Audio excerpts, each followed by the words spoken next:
প্রিয় ছাত্রছাত্রীরা, আমরা থার্মোডাইনামিক্সের অর্থাৎ তাপগতিবিদ্যার পরবর্তী ক্লাসে এসে গেছি। আজকে ক্লাস থার্মোডাইনামিক্সের পঞ্চম লেকচারে তোমাদেরকে সবাইকে এলিট ইউটিউবের পক্ষ থেকে সবাইকে স্বাগত জানাচ্ছি। আশা করছি যে এর আগের ক্লাসগুলো সম্পূর্ণ তোমরা দেখেছো, এবং যদি তোমাদের কোনো সমস্যা থেকে থাকে তাহলে এলিটসের যে অ্যাপসটি রয়েছে সেখানে তুমি কমেন্ট বক্সে গিয়ে তোমার কোশ্চেনটা ওখানে টাইপ করতে পারো, এবং সেইটা আমরা পরবর্তী যে ভিডিও লেকচারগুলো আসছে সেইখানে আমরা আপলোড করে দেব, এবং সেখানে আমি কোশ্চেনগুলোর অ্যান্সার আমি করার চেষ্টা করব। ওকে, আর তোমরা ইফেক্টিভলি কে পড়ছো তোমরা যদি একটু কমেন্টের মাধ্যমে জানাও তাহলে আমরা কিন্তু একটু মোটিভেটেড হই, এবং সেটা আমরা আরো ভালোভাবে সেই এনার্জিটা পাই, যাতে করে হ্যাঁ তোমাদের কাজে লাগছে ভিডিওগুলো। ঠিক আছে, তো চলো আজকের ক্লাস শুরু করা যাক। হেই, যদি তুমিও তোমার এক্সাম প্রিপারেশন অনেক সহজ করে তুলতে চাও তাহলে ডেসক্রিপশন বক্সের লিংক থেকে এলিট অ্যাপটি ডাউনলোড করে নাও। সেখানে তুমি প্রতিটি টপিকের ভিডিও লেকচার, স্টাডি ম্যাটেরিয়ালস এবং নোটস, কোয়েশ্চেন অ্যান্সারের সলিউশন, অডিও বুকস এবং বোর্ডের যাবতীয় ইম্পর্টেন্ট আপডেট পেয়ে যাবে। তাই অ্যাপটি ডাউনলোড করতে ভুলো না। তো চলো আবার টপিকে ফিরে যাই। দেখো, আজকে আমরা শুরু করছি পদার্থের অবস্থার যে পরিবর্তন, সেই অবস্থার পরিবর্তনে এনথালপির কিরকম পরিবর্তন হয়। ঠিক আছে, আমরা থার্মোডাইনামিক্স যখন শুরু করেছিলাম প্রথম দিকেই আমি বলেছিলাম যে বিভিন্ন প্রক্রিয়ায়, অর্থাৎ সেটা হতে পারে ভৌত প্রক্রিয়া, হতে পারে রাসায়নিক প্রক্রিয়া, এই সমস্ত প্রক্রিয়াতে তোমার হচ্ছে বিভিন্ন ধরনের শক্তি কি, এক শক্তি আর এক শক্তি কিভাবে রূপান্তরিত হয়, বা বিভিন্ন প্রক্রিয়ায় কি পরিমাণে শক্তির উদ্ভূত হয়, কি পরিমাণে শক্তি তৈরি হয়, বা কি পরিমাণে শক্তির অ্যাবজর্পশন হয় অর্থাৎ শোষণ হয়, সেগুলো কিন্তু আমরা ক্যালকুলেশন করতে পারি। তো আমরা এই লেকচারে দেখব যে পদার্থের বিভিন্ন অবস্থার পরিবর্তনে এনথালপির বা পূর্ণ তাপের কি রকম পরিবর্তন হয়। ওকে, চলো। তা পদার্থের অবস্থা বলতে আমরা কি বুঝি? পদার্থের আমরা মেইনলি তিনটি অবস্থা নিয়ে কথা বলবো, এবং এই তিনটি অবস্থার তোমরা জানো যে প্রতিটি পদার্থ নির্দিষ্ট উষ্ণতা এবং চাপের উপর ভিত্তি করে ওই পদার্থটির তিনটি অবস্থা হতে পারে, যেমন কঠিন অবস্থা, তরল অবস্থা এবং গ্যাসীয় অবস্থা। ঠিক আছে, তাহলে এক অবস্থা থেকে আরেক অবস্থা পদার্থটা যেতে পারে। তো আমরা ওই অবস্থার পরিবর্তনগুলো কিভাবে হচ্ছে, বা সেই পরিবর্তনের যে প্রসেস বা প্রক্রিয়া, সেইগুলোর কি নাম, অ্যাকচুয়ালি সেইগুলো আমাদেরকে একটু জানা দরকার। এগুলো যদিও তোমরা ক্লাস 7-8 পড়েছো, যে পদার্থের এক অবস্থা থেকে আর এক অবস্থা গেলে তার কি নাম, ঠিক আছে, সেগুলো তোমরা পড়েছো, সেখানে বাংলাতেও পড়েছো। আমি তোমাদের সুবিধার্থে এবং তোমরা যাতে করে এই ক্লাস থেকে প্রফিট এই ক্লাস থেকে যে শিক্ষাটা তোমরা অর্জন করবে তার বেসিসে যাতে করে তোমরা পরবর্তীকালে নিটের জন্য প্রিপারেশন নিতে পারো, জেইর জন্য প্রিপারেশন নিতে পারো, সেই জন্য আমি ক্লাসটাকে বাংলা এবং ইংলিশের মধ্যে সমানভাবে গুরুত্ব দিয়েছি। ঠিক আছে, এবং ইংলিশ টার্মগুলো আমি ইউজ করেছি। তোমাদের কাজ হবে ইংলিশ টার্মগুলোর সঙ্গে পরিচিত হওয়া এবং সেটা খাতায় লিখে রাখা। ঠিক আছে, তবে যখন তোমরা নিটের জন্য ভালোভাবে প্রস্তুতি নেবে তখন কিন্তু তোমাদের একটা ভালো সুবিধা হবে যে ইংলিশ টার্মগুলো তোমরা জানতে পারবে। যদি এখন থেকে তোমরা এটা একটু প্র্যাকটিস করো তাহলে কিন্তু খুবই সুবিধা হবে। তোমাদের উচিত যে আমার ক্লাসের সঙ্গে সঙ্গে এনসিইআরটির বইটাও ভালোভাবে ফলো করা, এবং এনসিইআরটি বাংলাতেও আছে, ইংলিশেও আছে, ইংলিশ ভার্সন বইটা ভালো করে ফলো করবে। ঠিক আছে, বাংলাটাও চাইলে সেটা তোমরা দেখতে পারো যদি সমস্যা থাকে তাহলে। ঠিক আছে, চলো তাহলে পদার্থের অবস্থার পরিবর্তনটা আমরা দেখিনি একবার। এই আমরা ছকের মাধ্যমে একটা পদার্থের অবস্থার পরিবর্তনটাকে আমরা রিপ্রেজেন্ট করেছি। ঠিক আছে, ধরো এখানে পদার্থের কঠিন অবস্থা, আমি বললাম যে পদার্থের তিনটি অবস্থা নিয়ে কথা বলবো, এক অবস্থা থেকে আরেক অবস্থায় গেলে এনথালপির কিরকম পরিবর্তন হয়। ঠিক আছে, দেখো তাহলে পদার্থের অবস্থাগুলো দেখো, পদার্থের কঠিন অবস্থা, পদার্থের তরল অবস্থা এবং গ্যাসীয় অবস্থা, তিনটি অবস্থা থাকতে পারে, এবং টেম্পারেচার ডিপেন্ডেন্স, এটা ভিন্ন ভিন্ন টেম্পারেচারে ভিন্ন ভিন্ন পদার্থ ভিন্ন ভিন্ন স্টেটে থাকে বা অবস্থায় থাকে। ওকে, দেখো মনে করো তুমি এখানে একটা কল্পনা করতে পারো যে এটা আমরা জল নিয়েছি, একটা জলের তিনটি অবস্থা যদি আমরা মনে করি যে জলের তিনটি অবস্থা কি কি আছে, তো জলের কঠিন অবস্থা যদি অবস্থা দেখি তাহলে এটা হচ্ছে কি, এটা হচ্ছে বরফ। ঠিক আছে, তা বরফের এটা মনে করো পদার্থের কঠিন অবস্থা হিসেবে এটাকে আমি বরফ ধরে নিচ্ছি। ঠিক আছে, জলের কঠিন অবস্থাটাকে আমরা বলছি বরফ। ঠিক আছে, বরফ ধরে নিলাম। তাহলে পদার্থের কঠিন অবস্থা একটা উদাহরণ ধরলাম কি, বরফ। তাহলে এক টুকরো আমরা বরফের খণ্ড নিলাম। ঠিক আছে, এই একটা জলের পাত্র একটা কন্টেনার নিয়েছি, সেখানে এক টুকরো আমরা কি করলাম, বরফ নিয়ে নিলাম। ঠিক আছে, বরফ। তাহলে এটা হচ্ছে কঠিন অবস্থা পদার্থের।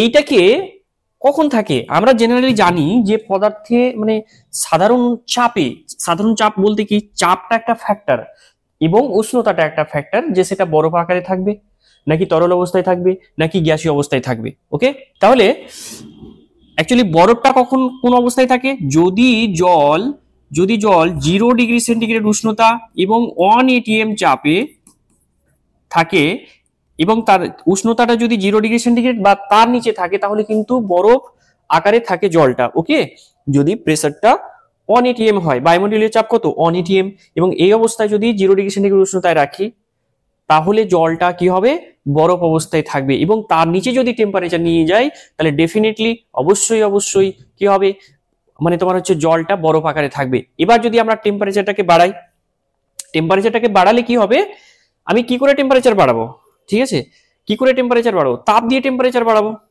ধরো 0 ডিগ্রি সেন্টিগ্রেড উষ্ণতা 1 atm চাপে কি আছে না বরফ আছে। এবার আমি টেম্পারেচারটাকে বাড়াতে চাইছি, দিয়ে কি করলাম, এখানে আমি তাপ প্রয়োগ করতে শুরু করলাম। ঠিক আছে, এখানে একটা বার্নার নিলাম, দিয়ে বার্নারের সাহায্যে এটাকে কি করলাম, আমি তাপ প্রয়োগ করতে শুরু করলাম। ঠিক আছে, তাহলে তাপটা এখানে বরফের তাপটা কি হবে, যাবে এবং বরফ সেই তাপটাকে শোষণ করবে। শোষণ করার সঙ্গে সঙ্গে কিন্তু তার উষ্ণতা বাড়াতে পারবে না। ঠিক আছে, কেন উষ্ণতা বাড়াতে পারবে না, কারণ এইটা তখন যে কঠিন অবস্থায় আছে এইটা মেল্ট করতে শুরু করবে, অর্থাৎ গলন হবে তার, অর্থাৎ সেটা গলতে শুরু করবে। এই গলতে গলতে একটু একটু জলে পরিণত হবে। ওকে, একটু একটু প্রথমে জল পাবো। তাহলে জলের উষ্ণতা এখন কত না, যেটুকু জল তৈরি হলো এই জলের উষ্ণতা এখন কত, ওইটাও 0 ডিগ্রি সেন্টিগ্রেডে থাকবে। ক্লিয়ার? তাহলে এই যে তাপটা আমি দিলাম এখন, সেই তাপটা কিসে কাজে লাগছে না বরফটাকে গলানোর ক্ষেত্রে কাজে লাগছে। এই প্রক্রিয়াকে, এই যে তরল অবস্থা থেকে মানে কোন একটা পদার্থ কঠিন অবস্থা থেকে কোন একটা পদার্থ তরল অবস্থায় চলে আসলো, এই প্রক্রিয়াটাকে আমরা বলছি গলন। ঠিক আছে, বা এটাকে ফিউশন বলা হয়। তো টার্মগুলো তোমরা লিখে রাখবে। আর যেহেতু আমরা বাইরে থেকে তাপ দিচ্ছি, ঠিক আছে, তাহলে সিস্টেমের কি হবে, এই বরফের কি হবে, তাপ যেহেতু সে গ্রহণ করছে তাহলে তার শক্তি বাড়বে। শক্তি বাড়লে কি হয়, ওইটা তোমার হচ্ছে এনথালপিটা তার ইনক্রিজ করে, মানে বেড়ে যায়। সেই জন্য এনথালপির মানটা কি হবে, পজিটিভ হবে বা ধনাত্মক হবে।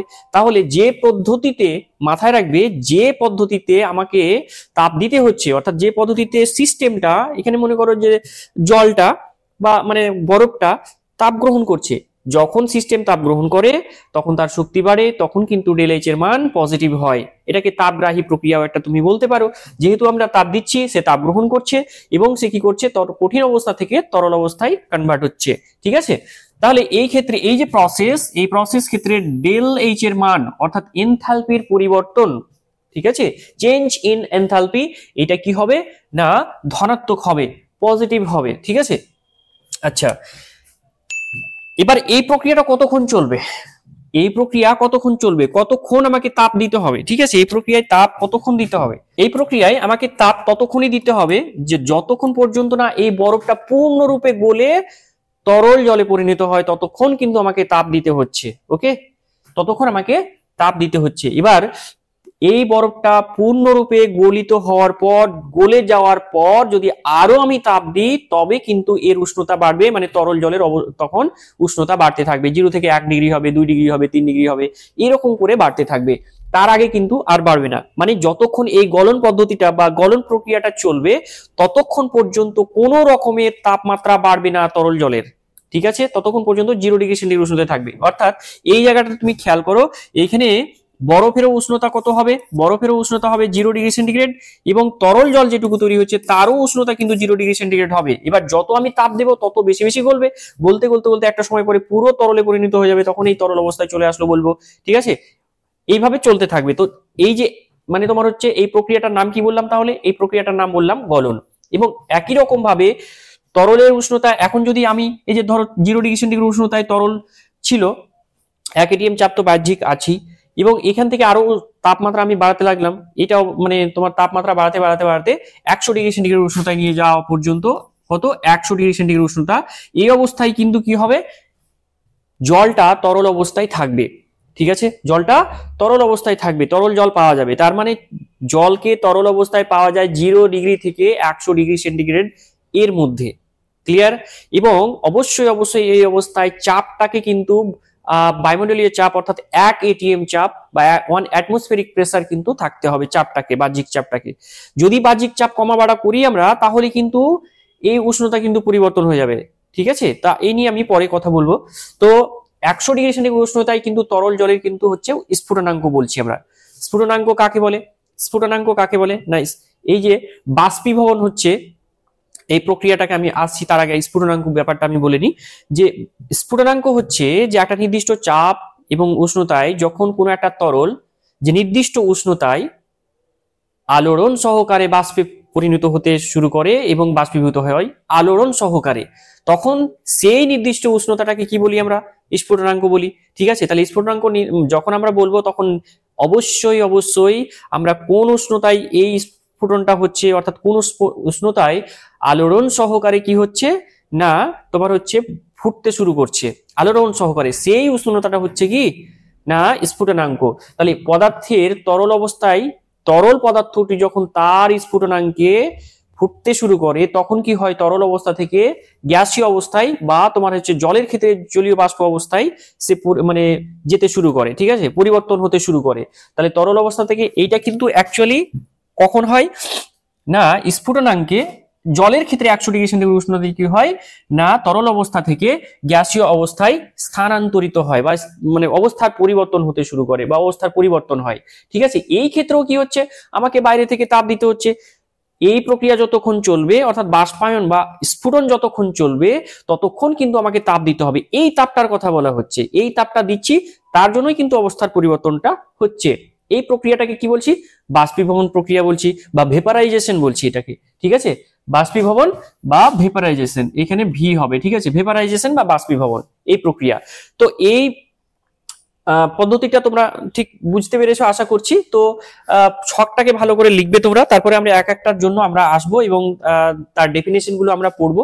বাষ্পীভবনের এই যে পদ্ধতি, তা বাষ্পীভবনের এই পদ্ধতিতে এনথালপির কি পরিমাণে পরিণত হয় এবং টার্মগুলো আমরা পরবর্তীকালে শিখে নেব, ঠিক আছে? একই রকম ভাবে যখন পদার্থ মানে ধরো এই তরল জলের কথা বলছিলাম আমরা, তো জলকে আমরা 100 ডিগ্রি সেন্টিগ্রেড উষ্ণতায় বাষ্পে পরিণত করলাম। তো যতক্ষণ না পর্যন্ত এই তরল জল 100 ডিগ্রি সেন্টিগ্রেড উষ্ণতায় পূর্ণরূপে মানে তোমার বাষ্পে পরিণত হচ্ছে, ততক্ষণ পর্যন্ত কিন্তু এর উষ্ণতা মানে বাষ্পের উষ্ণতা বাড়বে না এবং তরলের উষ্ণতা বাড়বে না। মায়েরা ভাত রান্না করে ধরো, তা তোমরা এর অবজারভেশন করেছো যে ভাত রান্না যখন হচ্ছে তখন আমরা জেনারেলি কি করি, মানে একটা জলকে হাঁড়িতে নিয়ে কি করি, তাকে উত্তপ্ত করতে শুরু করি, ঠিক আছে? হাঁড়িতে একটা জল নিয়ে তাকে আমরা উত্তপ্ত করতে শুরু করি। তো এটা উনুনের উপরে চাপানো থাকে, ঠিক আছে? আমি ধরে নিচ্ছি এটা উনুনের উপরে চাপানো আছে। তা উত্তপ্ত করতে শুরু করি, তা কি হয় প্রথমে? কি হয় ঘটনাটা কি ঘটে? আমরা কিন্তু প্রত্যেকে অবজারভেশন করেছি এগুলো বাড়িতে, ঘটনাগুলো আমরা যখন পড়বো তখন এই জিনিসগুলো মাথায় রাখবো যে কোথায় কি হচ্ছে এবং আমাদের পড়াটা বাস্তবে কোথায় দেখতে পাচ্ছি, ঠিক আছে? ইমপ্লিমেন্টেশনটা কোথায়, আমরা এই ঘটনা দেখতে পাই কিনা আদৌ, সেইগুলো কিন্তু আমাদের মাথায় রাখতে হবে। তো দেখো যখন আমরা ভাত রান্না করি তখন কি হয়, জলটা নিয়ে যখন সাধারণ উষ্ণতায় যে জলটা থাকে, মনে করো যে 20 ডিগ্রি সেন্টিগ্রেড উষ্ণতায় আছে, এখন ঠান্ডার সময় মনে করো যে এখন ওই 15 ডিগ্রি সেন্টিগ্রেড উষ্ণতায় থাকতে পারে জলটা। এবার আমরা যখন তাপ এখান থেকে দিতে শুরু করি তখন কি হয়, আস্তে আস্তে তাপমাত্রা বাড়তে শুরু করে জলের।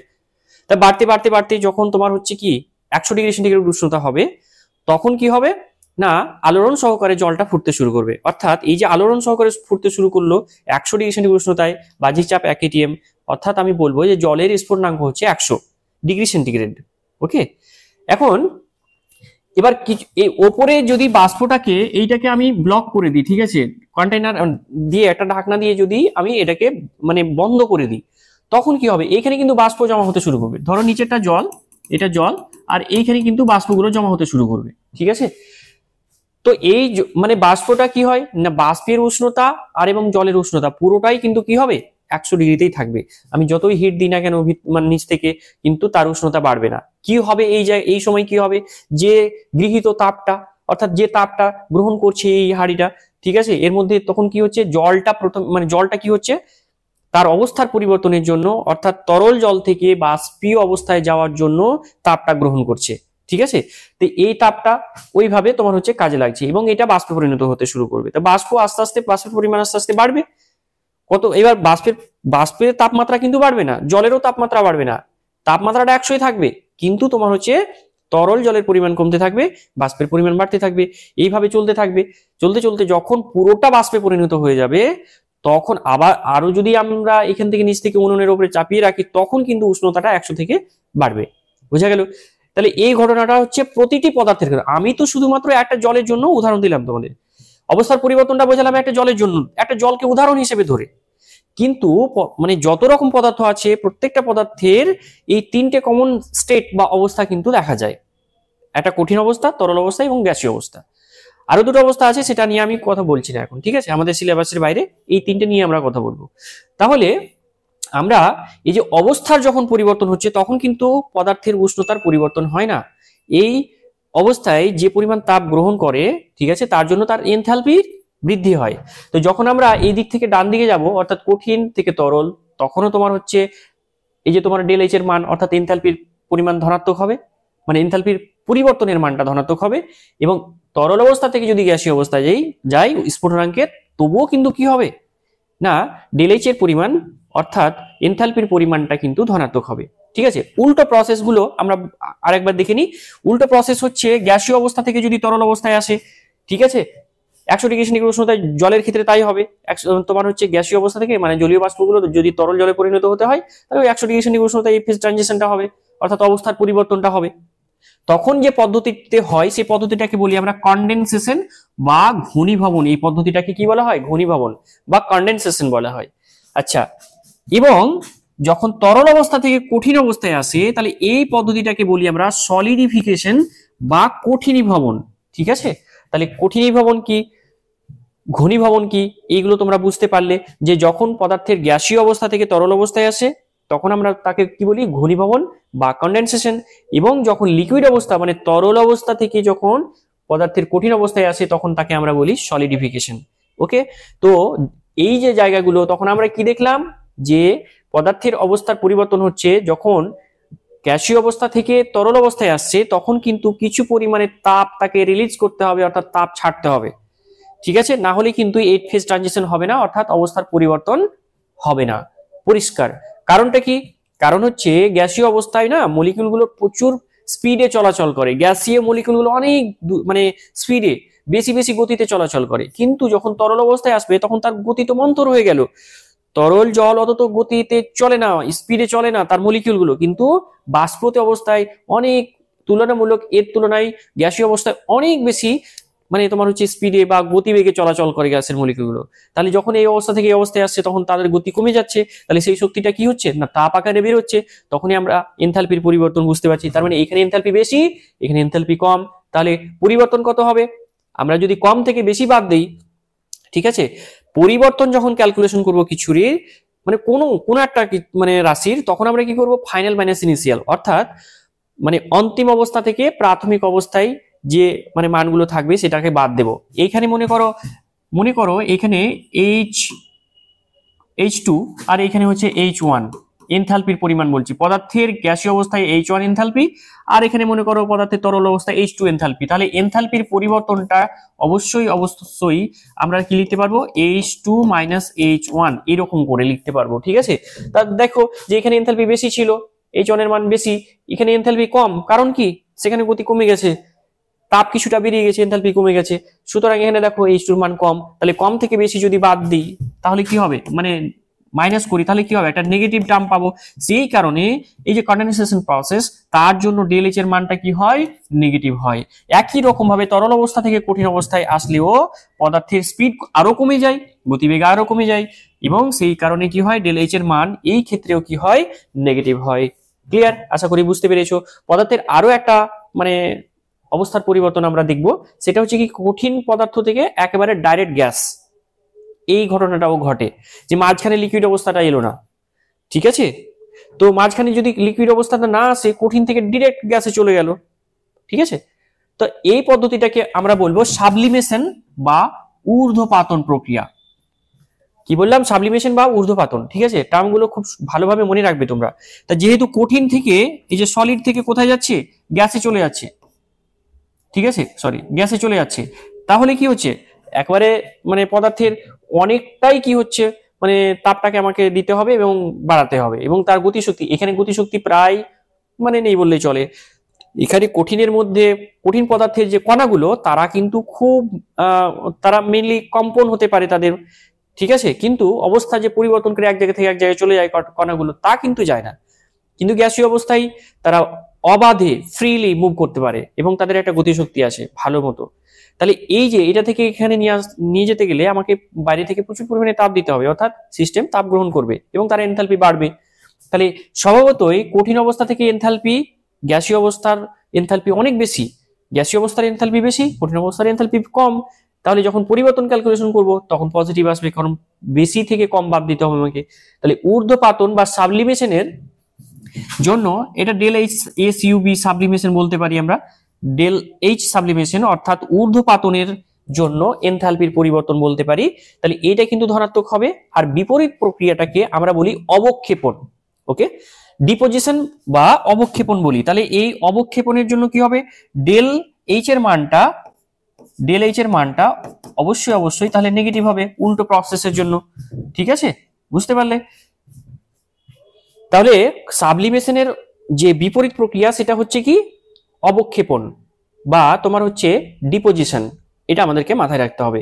তাহলে আবার একবার বলে দিই যে গলনের বিপরীত প্রক্রিয়া হচ্ছে কঠিনীভবন বা সলিডিফিকেশন, এবং ভেপারাইজেশন বা বাষ্পীভবনের যে বিপরীত প্রক্রিয়া সেটা হচ্ছে ঘনীভবন, ওকে, বা কনডেনসেশন। এই প্রক্রিয়াগুলো আমাদেরকে জেনে রাখতে হবে। এবং চলো এবার যদি তোমাদের কিছু প্রবলেম থাকে তাহলে তোমরা সেখানে কমেন্ট করবে, ওকে। চলো এবার আমরা ওই যে গলন দেখলাম আমরা, ঠিক আছে, তো গলনের এনথালপি কাকে বলবো? আমি আরেকবার তোমাদেরকে রিমাইন্ড করিয়ে দিচ্ছি যে প্রত্যেকটা পদার্থের কিন্তু উষ্ণতা এবং চাপের মানে তোমার হচ্ছে একটা নির্দিষ্ট মানের জন্য প্রত্যেকটা পদার্থের তিনটি অবস্থা থাকতে পারে। আমি একটা নিয়ে জাস্ট বলেছি, বাকি পদার্থগুলোর ক্ষেত্রে কিন্তু সেম হবে, ওকে। তা সেই ক্ষেত্রে আমরা এক একটা প্রক্রিয়াকে ডিফাইন করব বা সংজ্ঞায়িত করব। তো তার মধ্যে এইটা হচ্ছে দেখো গলনের এনথালপি। যে কোনো পদার্থের ক্ষেত্রেই সেটা কঠিন অবস্থা থেকে যদি মানে তোমার হচ্ছে তরল অবস্থায় আসে তাহলে তাকে আমরা বলি গলন, এবং তার জন্য যে এনথালপির পরিবর্তন তাকে আমরা কি বলি, গলনের এনথালপি। তাহলে এইটাকে আমরা ডিফাইন করতে হবে, একটা নির্দিষ্ট পরিমাণকে নির্দিষ্ট করতে হবে। তাহলে আমি যদি 1 কেজি নিয়ে যদি তোমার হচ্ছে 1 কেজি জল নিয়ে মানে 1 কেজি বরফ নিয়ে যদি তরলে পরিণত করি, তাহলে যে পরিমাণে আমাকে তাপ দিতে হচ্ছে নিশ্চিত, যদি 10 কিলো বরফ নিয়ে যদি আমি তাকে পুরোটা গলাতে চাই তাহলে নিশ্চিত আমাকে বেশি পরিমাণে তাপ দিতে হবে। সেই কারণে আমাদেরকে পরিমাণটাকেও নির্দিষ্ট করতে হবে। এই জন্য আমাদের ডেফিনেশনটা ভালো করে মনে রাখতে হবে, তোমরা ডেফিনেশনটা লিখে রাখবে, ঠিক আছে। যে স্থির চাপে, অর্থাৎ যেমন জলের ক্ষেত্রে স্থির চাপ মানে 1 ATM আমরা বলে দিয়েছি, ঠিক আছে। স্থির চাপে 1 মোল পরিমাণ কোন একটি পদার্থকে তার গলনাঙ্কে কি করতে হবে না, সম্পূর্ণরূপে তরল পদার্থে পরিণত করতে যে পরিমাণে তাপ আমাকে কি করতে হয়, বাইরে থেকে দিতে হয়, সেই পরিমাণ তাপটাকে কি বলবো আমরা, গলনের এনথালপি বলবো। ক্লিয়ার? এই পদার্থ মানে একদম পুরো এটাকে দেখে একদম তোমরা খাতায় টুকে রাখবে, ঠিক আছে, এই পর্যন্ত লিখে রাখবে। আচ্ছা, এখান থেকে দেখো যে 1 মোল পরিমাণ কঠিন পদার্থ। এবার জলের ক্ষেত্রে চিন্তা করো যে 1 মোল জলের ক্ষেত্রে যদি আমি নিই তাহলে তার ভরটা কত, তাহলে তার মোলার মাস, ঠিক আছে। 1 মোল জল যদি নিই তাহলে তার মোলার মাস নিতে হবে। তাহলে কতটা, সেটা জলের মোলার মাস বা আণবিক ভর কত হবে, আণবিক ভর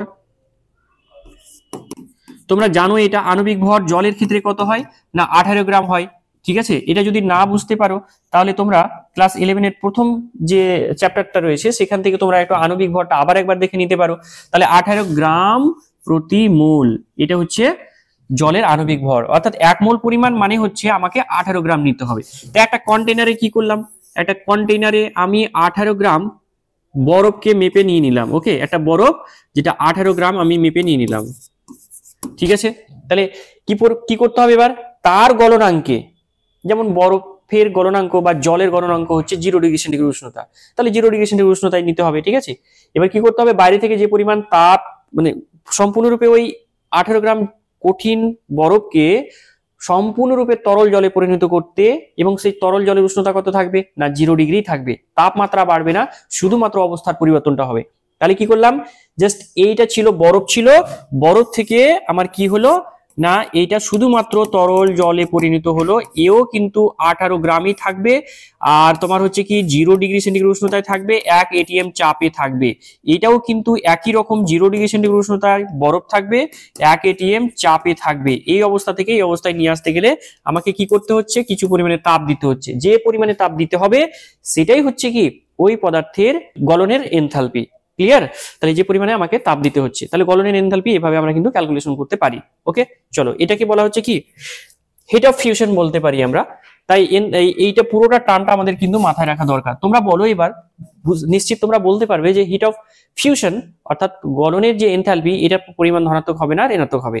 আমাকে যেহেতু কঠিন থেকে তরলে নিয়ে যেতে হচ্ছে, তাপ আমাকে দিতে হচ্ছে, মানে সিস্টেম তাপ গ্রহণ করছে, তার মানে তাপ মানে তার শক্তিটা মানে ইন্টারনাল যে শক্তি তার শক্তিটা বাড়বে, আর বাড়বে মানে হচ্ছে কি এটা ডেল এইচ এর মান ধনাত্মক হয়ে যাবে। অর্থাৎ এই ক্ষেত্রে ডেল এইচ ফিউশন অর্থাৎ গলনের যে এনথালপি সেইটা কিন্তু ধনাত্মক হবে। এটা আরেকবার রিমাইন্ড করিয়ে দিলাম। ওকে, চলো এরপরে আমাদের এই গলন সম্পর্কিত কয়েকটা তথ্য আমাদেরকে জেনে রাখতে হবে। তো গলন হচ্ছে প্রকৃতপক্ষে উক্ত পদার্থের গলনের মোলার লিন তাপ। ঠিক আছে, মোলার গলনের মোলার লিন তাপ, এই কথাটা আমাদেরকে একটু হাইলাইট করতে হবে।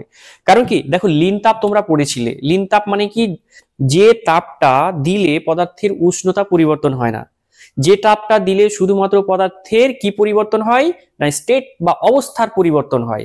কঠিন থেকে তরলে যেতে পারে, বা তরল থেকে গ্যাসীয় অবস্থায় যেতে পারে, বা উল্টোটাও হতে পারে। ঠিক আছে, তাহলে যে মানে সরি এখানে তোমার হচ্ছে সাবলিমেশন হতে পারে।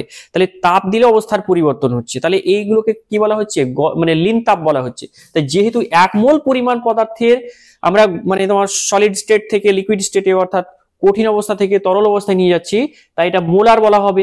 মানে 1 মোল পরিমাণ পদার্থকে যেহেতু আমরা অবস্থার পরিবর্তন করাচ্ছি, তাই মোলার লিন তাপ বলা হচ্ছে। আর যেহেতু প্রক্রিয়াটা গলনের জন্য, তাই গলনের মোলার লিন তাপ। তাহলে এই মানে জিনিসটাকে আমাদেরকে মাথায় রাখতে হবে। তাহলে গলনের মোলার লিন তাপটাই হচ্ছে কি তোমার হচ্ছে হিট অফ ফিউশন বা গলনের এনথালপি। ঠিক আছে, ব্যাস, তাহলে এটা আমাদেরকে একটু জেনে রাখতে হবে। আচ্ছা, এরপরে যে ডেটাটা মানে জিনিসটা আমাদেরকে মনে রাখতে হবে সেটা হচ্ছে, তোমাদের মাথায় একটা কোশ্চেন আসতেই পারে যে 1 মোল যে কোনো পদার্থকে নিলাম, যে কোনো পদার্থ 1 মোল পরিমাণ নিলাম, তাকে যদি আমরা সম্পূর্ণরূপে গলাই অর্থাৎ হিট অফ যে ফিউশনটা এর মানটা কি সমান হবে? তাহলে উত্তর হচ্ছে না, সমান হবে না। ঠিক আছে, ভিন্ন ভিন্ন পদার্থর আমরা যদি 1 মোল করে নিই, তাহলে ভিন্ন ভিন্ন পদার্থের ক্ষেত্রে হিট অফ ফিউশন এর মানটা অর্থাৎ গলনের যে তোমার লিন তাপ, ঠিক আছে, তার মানটা কিন্তু আলাদা আলাদা হবে। ঠিক আছে, তো আলাদা আলাদা কেন হবে আর কিভাবে বুঝবো যে আলাদা হবে? ঠিক আছে, তাহলে দেখি কতগুলো ডেটা যদি দেখি, তাহলে সেইটা আমরা বুঝে যেতে পারবো কখন মানে তোমার হচ্ছে বেশি হবে কখন কম হবে, এটা আমরা ঠিক বুঝে যেতে পারবো। তাহলে কঠিন পদার্থ যে গঠনকারী কণাগুলো রয়েছে তাদের মধ্যে যদি আকর্ষণ বিকর্ষণের মানটা বেশি হয়, মানে সরি আকর্ষণ হবে এখানে, আকর্ষণের মানটা যদি পদার্থের মধ্যে বেশি হয়, তাহলে কিন্তু তোমার হচ্ছে গলনের যে লিন তাপ বা তোমার হচ্ছে গলনের জন্য যে এনথালপির পরিবর্তন, এইটার মানটা কিন্তু বেশি হবে, ডেল এইচ ফিউশনের মানটা কিন্তু বেশি হবে। ঠিক আছে, গলনের যে এনথালপির মান, এইটার মান বেড়ে যাবে। কখন বাড়বে না, যখন ওই কঠিন পদার্থের মধ্যে কণাগুলোর মধ্যে আকর্ষণ বলটা বেশি থাকবে। মনে করো আমরা একটা উদাহরণ নিই, তাহলে সেটা ভালো করে বুঝতে পারবো। 1 মোল জল নিলাম এবং 1 মোল NaCl নিলাম। ঠিক আছে, তো যে পদার্থের মধ্যে কণাগুলোর মধ্যে আকর্ষণ বেশি থাকবে সেই পদার্থকে আমরা 1 মোলকে যদি আমরা সলিড থেকে লিকুইডে নিয়ে যাই অর্থাৎ কঠিন থেকে তরলে নিয়ে যাই, তাহলে আমাকে বেশি পরিমাণে তাপ দিতে হবে। আর বেশি পরিমাণে তাপ দেওয়ার অর্থ হচ্ছে গলনের এনথালপির মান বেশি। ঠিক আছে, উদাহরণ হিসেবে তুমি যদি বরফ নাও 1 মোল অর্থাৎ 18 গ্রাম আমি বরফ নিলাম, আর 1 মোল হচ্ছে যদি NaCl নিই, এখানে কত গ্রাম বললাম 18 গ্রাম, বাট 1 মোল যদি NaCl নিই তাহলে তার ওজনটা কত, এটা হচ্ছে কি 23, সোডিয়ামের 23 এবং ক্লোরিনের হচ্ছে 35.5 গ্রাম। ঠিক আছে 5, তাহলে হয়ে যাচ্ছে 58.5 গ্রাম। তাহলে 1 মোল NaCl মানে হচ্ছে 58.5 গ্রাম, আর জলের ক্ষেত্রে হচ্ছে 18 গ্রাম। এটা ভরটা ভিন্ন ব্যাপার, কিন্তু আসল ব্যাপারটা হচ্ছে কি যে জলের অণুগুলোর মধ্যে কি পরিমাণে আকর্ষণ থাকে বরফ অবস্থায়। আমরা জানি যে বরফ অবস্থায় জলের কণাগুলো তারা কিভাবে যুক্ত থাকে না, একটা জলের কণা তার চারপাশে আরো 4টা জলের কণা হাইড্রোজেন বন্ডের মাধ্যমে, অর্থাৎ হাইড্রোজেন বন্ধনের মাধ্যমে। এটা কোন ধরনের হাইড্রোজেন বন্ধন না, ইন্টারমলিকুলার হাইড্রোজেন বন্ধন, আন্তঃআণবিক হাইড্রোজেন বন্ধন বা এর মাধ্যমে পরস্পরের সঙ্গে যুক্ত থাকে এবং তারা টেট্রাহেড্রালি অর্থাৎ চতুস্তলকীয় ভাবে বিন্যস্ত থাকে। ঠিক আছে, তাহলে একটা জলের কণা আর একটা জলের কণাকে কিভাবে আকর্ষণ করছে, কোন বলের সাহায্যে আকর্ষণ করছে, সেই বলটা হচ্ছে তোমার হচ্ছে হাইড্রোজেন বন্ধন। ঠিক আছে, বা ভ্যান ডার ওয়ালস ফোর্স এখানে বলতে পারি। তো ভ্যান ডার ওয়ালস ফোর্স কাজ করছে কার মধ্যে, বরফে জলের কণার মধ্যে, জলের যে অণুগুলো তাদের মধ্যে কাজ করছে ভ্যান ডার ওয়ালস ফোর্স বা হাইড্রোজেন বন্ধন। ঠিক আছে, কিন্তু NaCl কিভাবে থাকে, কঠিন NaCl এর মধ্যে তোমরা দেখতে পাবে যে Na+Cl- এইভাবে থাকে। তাহলে এইখানে Na+ আর Cl- এর মধ্যে আকর্ষণটা কি প্রকৃতির আকর্ষণ বল, এইটা হচ্ছে পিওরলি কুলম্বীয় আকর্ষণ বল। আর আমরা জানি যে সব থেকে তীব্র আকর্ষণ বল হচ্ছে কুলম্বীয় আকর্ষণ বল। এই কুলম্বীয় আকর্ষণ বল আর এখানে হচ্ছে তোমার সিম্পলি ওই তোমার হাইড্রোজেন বন্ধন। তা হাইড্রোজেন বন্ধনের তুলনায় বা ভ্যান ডার ওয়ালস ফোর্সের তুলনায় এখানে কুলম্বীয় আকর্ষণ বল অনেক অনেক বেশি স্ট্রং বা শক্তিশালী। সেই কারণে এখানে NaCl এর মধ্যে কণাগুলো খুব দৃঢ়ভাবে আবদ্ধ থাকে এবং এই আবদ্ধ অবস্থা থেকে তুমি যদি লিকুইড অবস্থা বা তরল অবস্থা নিয়ে আসতে চাও তাহলে কিন্তু অনেক বেশি পরিমাণে তোমাকে তাপ দিতে হবে। আর এই কারণে গলনের এনথালপির মান কিন্তু সোডিয়াম ক্লোরাইডের জন্য অনেক বেশি হবে। ওকে, দেখো তার মানটা আমরা এখানে দিয়ে রেখেছি যে 1 মোল তরল জলকে কঠিন জলকে মানে বরফকে তুমি যদি তরল জলে পরিণত করতে চাও তাহলে বাইরে থেকে কতটা তাপ দিতে হচ্ছে আমাকে, 6.02 জুল প্রতি মোল, অর্থাৎ 6.02 কিলো জুল দিতে হবে আমাকে তাপ 1 মোলের জন্য। ঠিক আছে, আশা করি ক্লিয়ার হয়েছে। এখানে কিন্তু আমাদেরকে মাথায় রাখতে হবে 0 ডিগ্রি সেন্টিগ্রেড। ঠিক আছে, এই জায়গাটা 0 ডিগ্রি সেন্টিগ্রেড ধরবে, এটা 0 ডিগ্রি সেন্টিগ্রেড 1 ATM।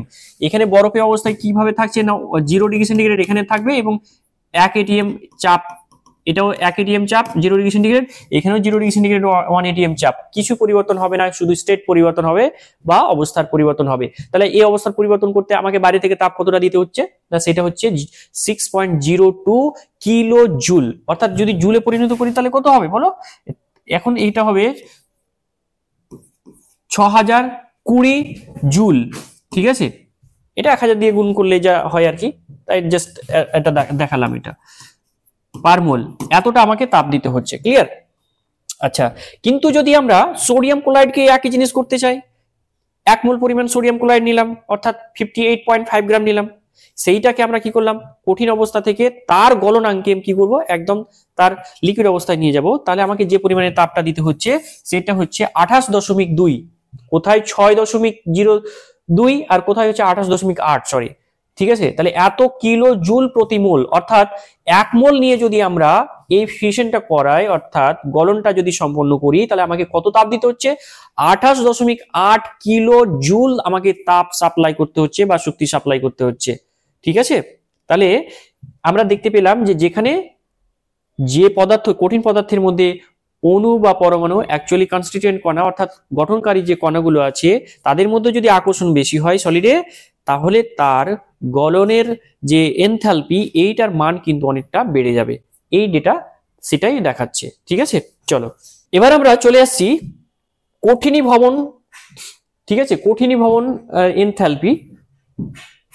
আচ্ছা সরি, এখানে একটা জিনিস আমাদেরকে লক্ষ্য রাখতে হবে, আমরা গলন পড়ছিলাম, তো কঠিনীভবনটা কি আমরা দেখেছি একটু আগে, ওই সেই ছকটা থেকে দেখেছিলাম যে কঠিনীভবনটা হচ্ছে কি তরল থেকে যদি কঠিন পদার্থে পরিণত হয়। তো জল নিয়ে একটা উদাহরণ নাও।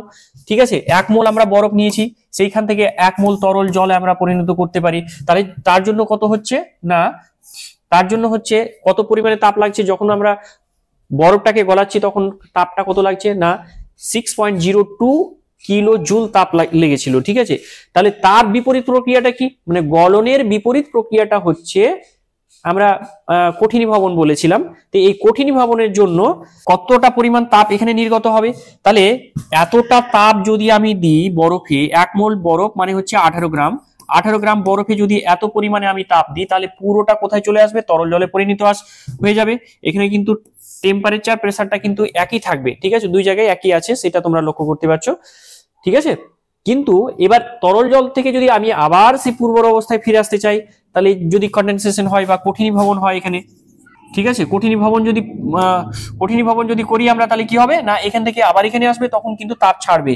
আর এই কারণে কিন্তু কঠিনীভবনের যে এনথালপিটা সেটার মান কিন্তু ঋণাত্মক হবে, কিন্তু দুটো সমান হবে।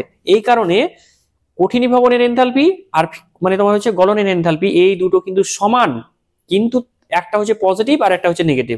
কোনটা পজিটিভ না, যখন এই কঠিনীভবনটা হচ্ছে নেগেটিভ আর তোমার হচ্ছে গলন যে প্রক্রিয়াটা সেটা হচ্ছে পজিটিভ, ঠিক আছে। এই জন্য বলা হয়েছে কঠিনীভবন হলো গলনের বিপরীত প্রক্রিয়া। কাজে নির্দিষ্ট চাপ এবং উষ্ণতায় কি হচ্ছে, কঠিন পদার্থের কঠিনীভবনের এনথালপিটা কতটা হবে, মানে কঠিনীভবন মানে এখান থেকে এখানে আসা, ঠিক আছে, সেটা হচ্ছে মানে তোমার গলনের এনথালপির সঙ্গে সমান হবে, কিন্তু একটা নেগেটিভ সাইন চলে আসবে, একই থাকবে বাট নেগেটিভ সাইন চলে আসবে, ওই জন্য মাইনাস দিয়ে গুণ করেছি, মাইনাস ইন্টু হচ্ছে কি গলনের এনথালপি। তোমরা এটা খাতায় লিখে ফেলবে, এই প্রক্রিয়া মানে এইটাকে কাজে লাগিয়ে আমরা ছোট ছোট অঙ্ক করব, ঠিক আছে। তাহলে এটা তোমরা টুকে ফেলো খাতায়। এরপরে আমরা চলে আসছি বাষ্পীভবনের এনথালপি। বাষ্পীভবন প্রক্রিয়াটা আমরা অলরেডি দেখেছি। বাষ্পীভবনের এনথালপি কি ছিল, মনে করো যে বাষ্পীভবন প্রক্রিয়াটা কি ছিল, লিকুইড থেকে কোথায় গিয়েছিল, মানে তরল থেকে কোথায় গিয়েছিল, বাষ্পতে গিয়েছিল, সেই প্রক্রিয়াটা ছিল বাষ্পীভবন পদ্ধতি। আর তার জন্য যে পরিমাণ তাপ দেওয়া হয়, এই তাপটাকে কি বলে, তখন লিন তাপ বলে। ক্লিয়ার? তাহলে এই এবার একই রকম 1 মোল পদার্থ নিয়ে যদি আমরা লিকুইড থেকে তার স্ফুটনাঙ্কে যদি আমরা কোথায় নিয়ে যাই, গ্যাসীয় অবস্থায় নিয়ে যাই, তাহলে যে পরিমাণে তাপের প্রয়োজন হবে সেটাই কি হবে, বাষ্পীভবনের এনথালপি বলা হবে তাকে। এই একই রকম আগের ডেফিনেশনের মতো করে, তাই আমরা এই ডেফিনেশনটা লিখে ফেলবো। স্থির চাপে 1 মোল পরিমাণ কোনো তরল পদার্থকে তার স্ফুটনাঙ্কে, ঠিক আছে, স্ফুটনাঙ্কে সম্পূর্ণরূপে কি করতে হবে, বাষ্পে পরিণত করতে হবে। ছিল কোথায়, তরল অবস্থায়, নিয়ে যেতে হবে কোথায়, বাষ্পীভূত অবস্থায়, কিন্তু সম্পূর্ণরূপে 1 মোল পরিমাণ পদার্থকে কি করতে হবে, এই ট্রান্সফরমেশনটা করাতে হবে। তাহলে এর জন্য আমাকে বাইরে থেকে যে পরিমাণ তাপ দিতে হচ্ছে, প্রয়োজনীয় তাপের পরিমাণ, এইটাকেই কি বলবো আমরা, বাষ্পীভবনের এনথালপি বলবো বা হিট অফ ভেপারাইজেশন বলবো, ঠিক আছে। ভেপারাইজেশন অর্থাৎ হচ্ছে বাষ্পায়নের জন্য যে পরিমাণ আমাকে তাপ দিতে হচ্ছে তাকে কি বলছি আমরা, না হিট অফ ভেপারাইজেশন অর্থাৎ বাষ্পীভবনের এনথালপি বলা হচ্ছে। তো এখন দেখো একটা উদাহরণ আমরা দেখে নিই। তরল জল নিয়েছি 1 মোল পরিমাণ, কতটা, সেটা 18 গ্রাম তরল জল নিয়েছি। কত ডিগ্রিতে থাকবে, 100 ডিগ্রিতে থাকবে, কারণ হচ্ছে সেটাকে স্ফুটনাঙ্কে রাখতে হবে। সেই অবস্থা থেকে আমরা কোথায় নিয়ে যাব, 100 ডিগ্রি সেন্টিগ্রেডেই নিয়ে যাব, মানে থাকবে, কিন্তু তোমার হচ্ছে ওটা লিকুইড থেকে মানে তরল থেকে চলে যাবে ভেপারে, অর্থাৎ হচ্ছে মানে তরল থেকে চলে যাবে ভেপারে, অর্থাৎ বাষ্পতে চলে যাবে ওটা, ঠিক আছে। মানে এটা বাষ্প, 1 মোল গ্যাস বা বাষ্প বলতে পারি। জলের ক্ষেত্রে শুধুমাত্র আমরা বাষ্প বলতে পারবো, আর আদার্স অন্য কোনো ক্ষেত্রে কিন্তু আমরা বাষ্প বলবো না, তখন তাকে আমরা বলবো কি, গ্যাস বলবো। ওকে, তো এই হচ্ছে আমার ট্রান্সফরমেশন। যদি এই রূপান্তর করতে যাই, 1 মোল জল নিয়ে 1 মোল মানে তরল জল যেটা 100 ডিগ্রি সেন্টিগ্রেড উষ্ণতায় রয়েছে, সেইটাকে যদি অবস্থার পরিবর্তন করে আমরা কোথায় নিয়ে আসি, বাষ্পতে নিয়ে আসি 1 মোল, অর্থাৎ সেখানে কিন্তু 18 গ্রাম থাকবে, এটা মানে ভরের কোনো পরিবর্তন হবে না, সেটা কিন্তু ছিল তরল হয়ে গেল বাষ্প। এই অবস্থা নিয়ে আসতে গেলে আমাকে যে পরিমাণে তাপ দিতে হচ্ছে, ঠিক আছে, সেইটা হচ্ছে কি না 40.4 কিলো জুল প্রতি মোল, অর্থাৎ 1 মোলের জন্য আমাকে কত তাপ দিতে হচ্ছে না 40.4 কিলো জুল তাপ দিতে হচ্ছে, সাপ্লাই করতে হচ্ছে, ঠিক আছে। আর যেহেতু এটা তরল থেকে গ্যাসের দিকে বা বাষ্পের দিকে আসছে, তাহলে আমাকে তাপ দিতে হচ্ছে, সিস্টেম তাপ গ্রহণ করছে, তার মানে এনথালপি বাড়বে, মানে ΔH এর মান পজিটিভ হবে বা ধনাত্মক হবে, সেই কারণে এখানে ধনাত্মক হয়েছে, ঠিক আছে। আমরা দেখে নিলাম তাহলে যে 18 গ্রামকে যদি আমরা 18 গ্রাম তরল জলকে 100 ডিগ্রি থেকে যদি 18 গ্রাম 100 ডিগ্রি উষ্ণতার 1 atm চাপেই বাষ্পে পরিণত করি, তাহলে আমাকে এত পরিমাণে তাপ দিতে হচ্ছে, ঠিক আছে। তাহলে আমরা বলতে পারি যে জলের বাষ্পায়নের যে তোমার হচ্ছে এনথালপির পরিবর্তন বা এনথালপির মান, তার মানটা কত না 40.4 কিলো জুল প্রতি মোল। ক্লিয়ার? আশা করি বুঝতে পেরেছো। তাহলে এখন যদি বলে যে এরকম ধরনের যদি একটা কোশ্চেন বলে যে জলের বাষ্পীভবনের এনথালপি এত, এটা যদি বলে একটা কোশ্চেন এরকম করে যদি বলে যে জলের বাষ্পীভবনের এনথালপি ΔH ভেপারাইজেশন সমান প্লাস 40.4 কিলো জুল প্রতি মোল, মানে মোল টু দি পাওয়ার -1, সরি, ঠিক আছে, মোল টু দি পাওয়ার -1 বলতে কি বুঝো? ঠিক আছে, এইটা যদি এরকম ধরনের কোশ্চেন আসে তাহলে তুমি কি উত্তর লিখবে? ঠিক আছে, তাহলে তোমাকে বলতে হবে এই ডেফিনেশন অনুযায়ী আমরা সেটা লিখতে পারি। তাহলে আমরা কি লিখবো? তাহলে তোমরা এটা খাতায় লিখবে। ঠিক আছে, খাতায় লিখবে যে জলের বাষ্পীভবনের এনথালপি এত বলতে বোঝায়, আগে এই টার্মটা লেখো যে জলের বাষ্পীভবনের এনথালপি 40.4 কিলো জুল বলতে বোঝায়, এই কথাটা আগে লেখো। তারপরে লিখবে যে বলতে বোঝায় যে, আগেটা যেটা বললাম মুখে সেটা তোমরা লিখবে। তারপরে এই কথাটা লিখবে যে জলের বাষ্পীভবনের এনথালপি বা del H vaporisation is equal to 40.4 kilo joule প্রতি মোল বলতে বোঝায়। তারপরে বলতে বোঝায় যে 1 মোল তরল জলকে 1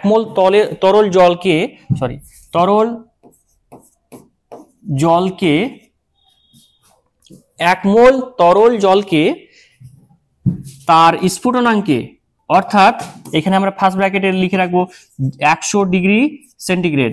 ঠিক আছে, 100 ডিগ্রি সেন্টিগ্রেড তার স্ফুটনাঙ্কে সম্পূর্ণরূপে বাষ্পে পরিণত করতে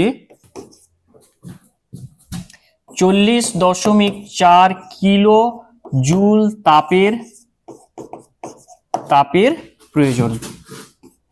ঠিক আছে, তাহলে এইটা কোশ্চেনটা তোমরা খাতায় একদম পুরো সুন্দর করে টুকে রাখো নোট আকারে। ওকে, চলো বাষ্পীভবন সম্পর্কিত কয়েকটা গুরুত্বপূর্ণ তথ্য এখান থেকে আরো একটু বলে দিতে পারি। যেমন ধরো এটিকে বাষ্পীভবনের মোলার, এটা সরি একটু তোমরা একটু ঠিক করে নাও, এটিকে বাষ্পীভবনের মোলার লিন তাপ বলে, এটা লিখবে। ঠিক আছে, বাষ্পীভবনের মোলার লিন তাপ বলে। আগেরটা যেরকম বলেছিলাম এটাও সেম একই রকম ভাবে, যেহেতু 1 মোল পরিমাণ পদার্থকে আমরা কি করছি, অবস্থার পরিবর্তন করছি, এখানে তো তাপমাত্রা বাড়ছে না, তাহলে এটাকে লিন তাপ বলতে হবে। আর যেহেতু 1 মোল পরিমাণ পদার্থের অবস্থার পরিবর্তনের জন্য আমাকে তাপ দিতে হচ্ছে, তাই এটাকে বলবো বাষ্পীভবনের মোলার এনথালপি। ঠিক আছে, মোলার লিন তাপ বলে। আচ্ছা, আগের মতো করে এই ক্ষেত্রেও তোমার হচ্ছে কি যে মোলার এনথালপির মান যেটা, বা তোমার হচ্ছে বাষ্পীভবনের এনথালপির মান যেটা, বা মোলার লিন তাপের মান যেটা বললাম আমি, এটাও কার উপর নির্ভর করছে, ভিন্ন ভিন্ন পদার্থের ক্ষেত্রে কিন্তু এটা ভিন্ন হবে। ঠিক আছে, আমরা এখান থেকে উদাহরণ আকারে দেখে নিতে পারি। জল নিলাম আমরা 1 মোল, বেনজিন নিলাম 1 মোল, আর তোমার হচ্ছে সাইক্লোহেক্সেন নিলাম, এটা একটু ঠিক করে নেবে, এটা সাইক্লোহেক্সেন, ঠিক আছে, সাইক্লোহেক্সেন। ঠিক আছে, তো সাইক্লোহেক্সেনের ফর্মুলাটা কি রকম? সাইক্লোহেক্সেনের ফর্মুলাটা হচ্ছে C6H12। ঠিক আছে, C6H12, এটা দেখতে এরকম, মানে এখানে দেখো 6টা কার্বন আছে আর প্রত্যেকটার সঙ্গে 2টো করে হাইড্রোজেন থাকবে, এটা হচ্ছে সাইক্লোহেক্সেন। ক্লিয়ার? প্রত্যেকটা জায়গায় 2টো করে হাইড্রোজেন থাকবে প্রত্যেকটা কার্বনের সঙ্গে, এটা হচ্ছে সাইক্লোহেক্সেনের ফর্মুলা। ঠিক আছে, এরকম চেয়ার ফর্মে থাকে, এটা চেয়ার ফর্ম। তোমাদের এগুলো জানার মানে তোমরা পরে এগুলো জানতে পারবে, বাট এখন অত মানে তোমার হচ্ছে চাপ নেওয়ার দরকার নেই, শুধু এই ফর্মুলাটা মনে রাখবে, কিংবা শুধুমাত্র এরকম লিখলেও কিন্তু সাইক্লোহেক্সেন হয়ে যাবে। ঠিক আছে, ওপর থেকে দেখতে এরকম লাগবে, বাট অ্যাকচুয়ালি গঠনটা দেখলে এরকম হবে, সাইক্লোহেক্সেন।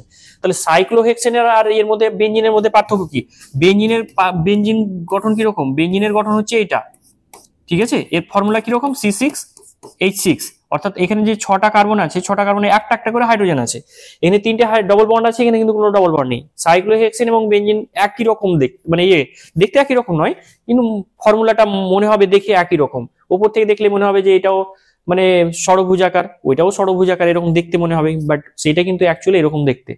ঠিক আছে, তা এই দুটো বেসিক্যালি পার্থক্য এতটুকুই যে ওখানে হাইড্রোজেনের সংখ্যা বেশি, এখানে ডবল বন্ড আছে, ওখানে ডবল বন্ড নেই, এতটুকুই, ঠিক আছে।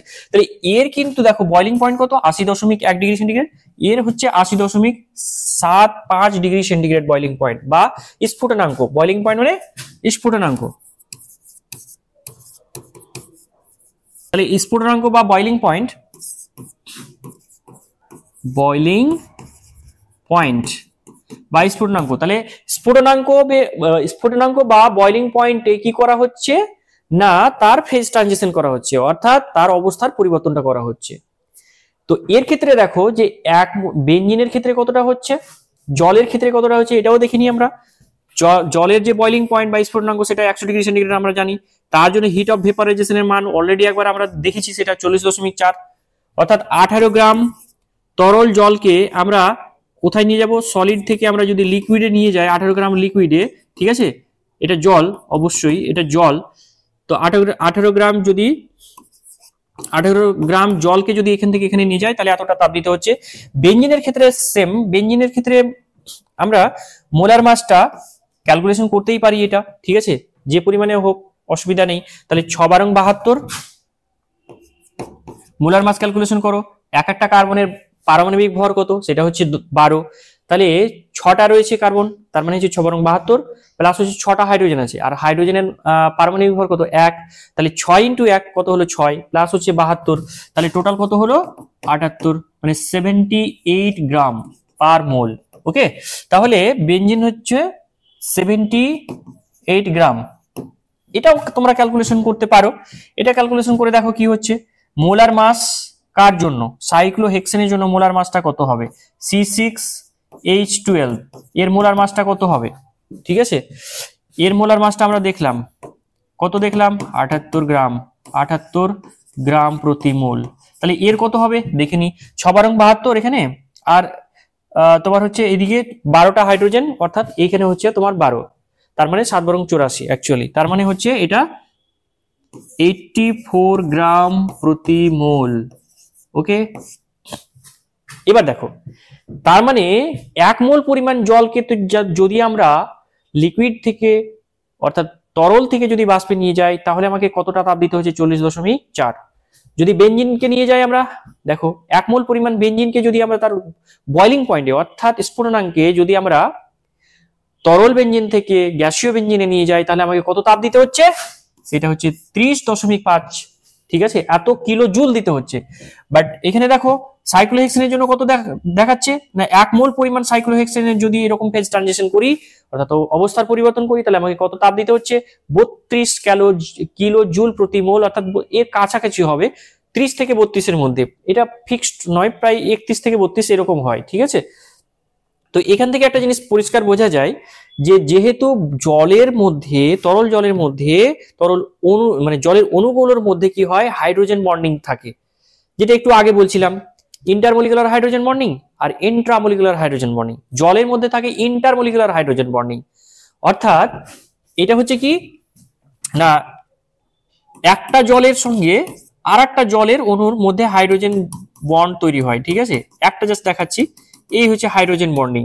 তাহলে ইন্টারমলিকুলার হাইড্রোজেন বন্ডিং বা আন্তর আণবিক হাইড্রোজেন বন্ধন, আন্তর আণবিক হাইড্রোজেন বন্ধন, হাইড্রোজেন বন্ড বা বন্ধন। এখানে দেখতে পেলাম আমরা যে দুটো জলের অণুর মধ্যে দেখো একটা আরেকটার সঙ্গে আন্তর আণবিক হাইড্রোজেন বন্ধনের মাধ্যমে কিন্তু যুক্ত হয়ে আছে, এবং সেখানে আরো তোমার হচ্ছে ভ্যান ডের ওয়ালস ফোর্স থাকবে, ion dipole dipole dipole interaction এগুলো থাকবে, ঠিক আছে। অ্যাকচুয়ালি ডাইপোল ডাইপোল ইন্টারঅ্যাকশন থাকে এখানে। তো এখানে হাইড্রোজেন বন্ধন আছে মানে হচ্ছে তোমার হচ্ছে ভ্যান ডের ওয়ালস ফোর্স এখানে কাজ করে।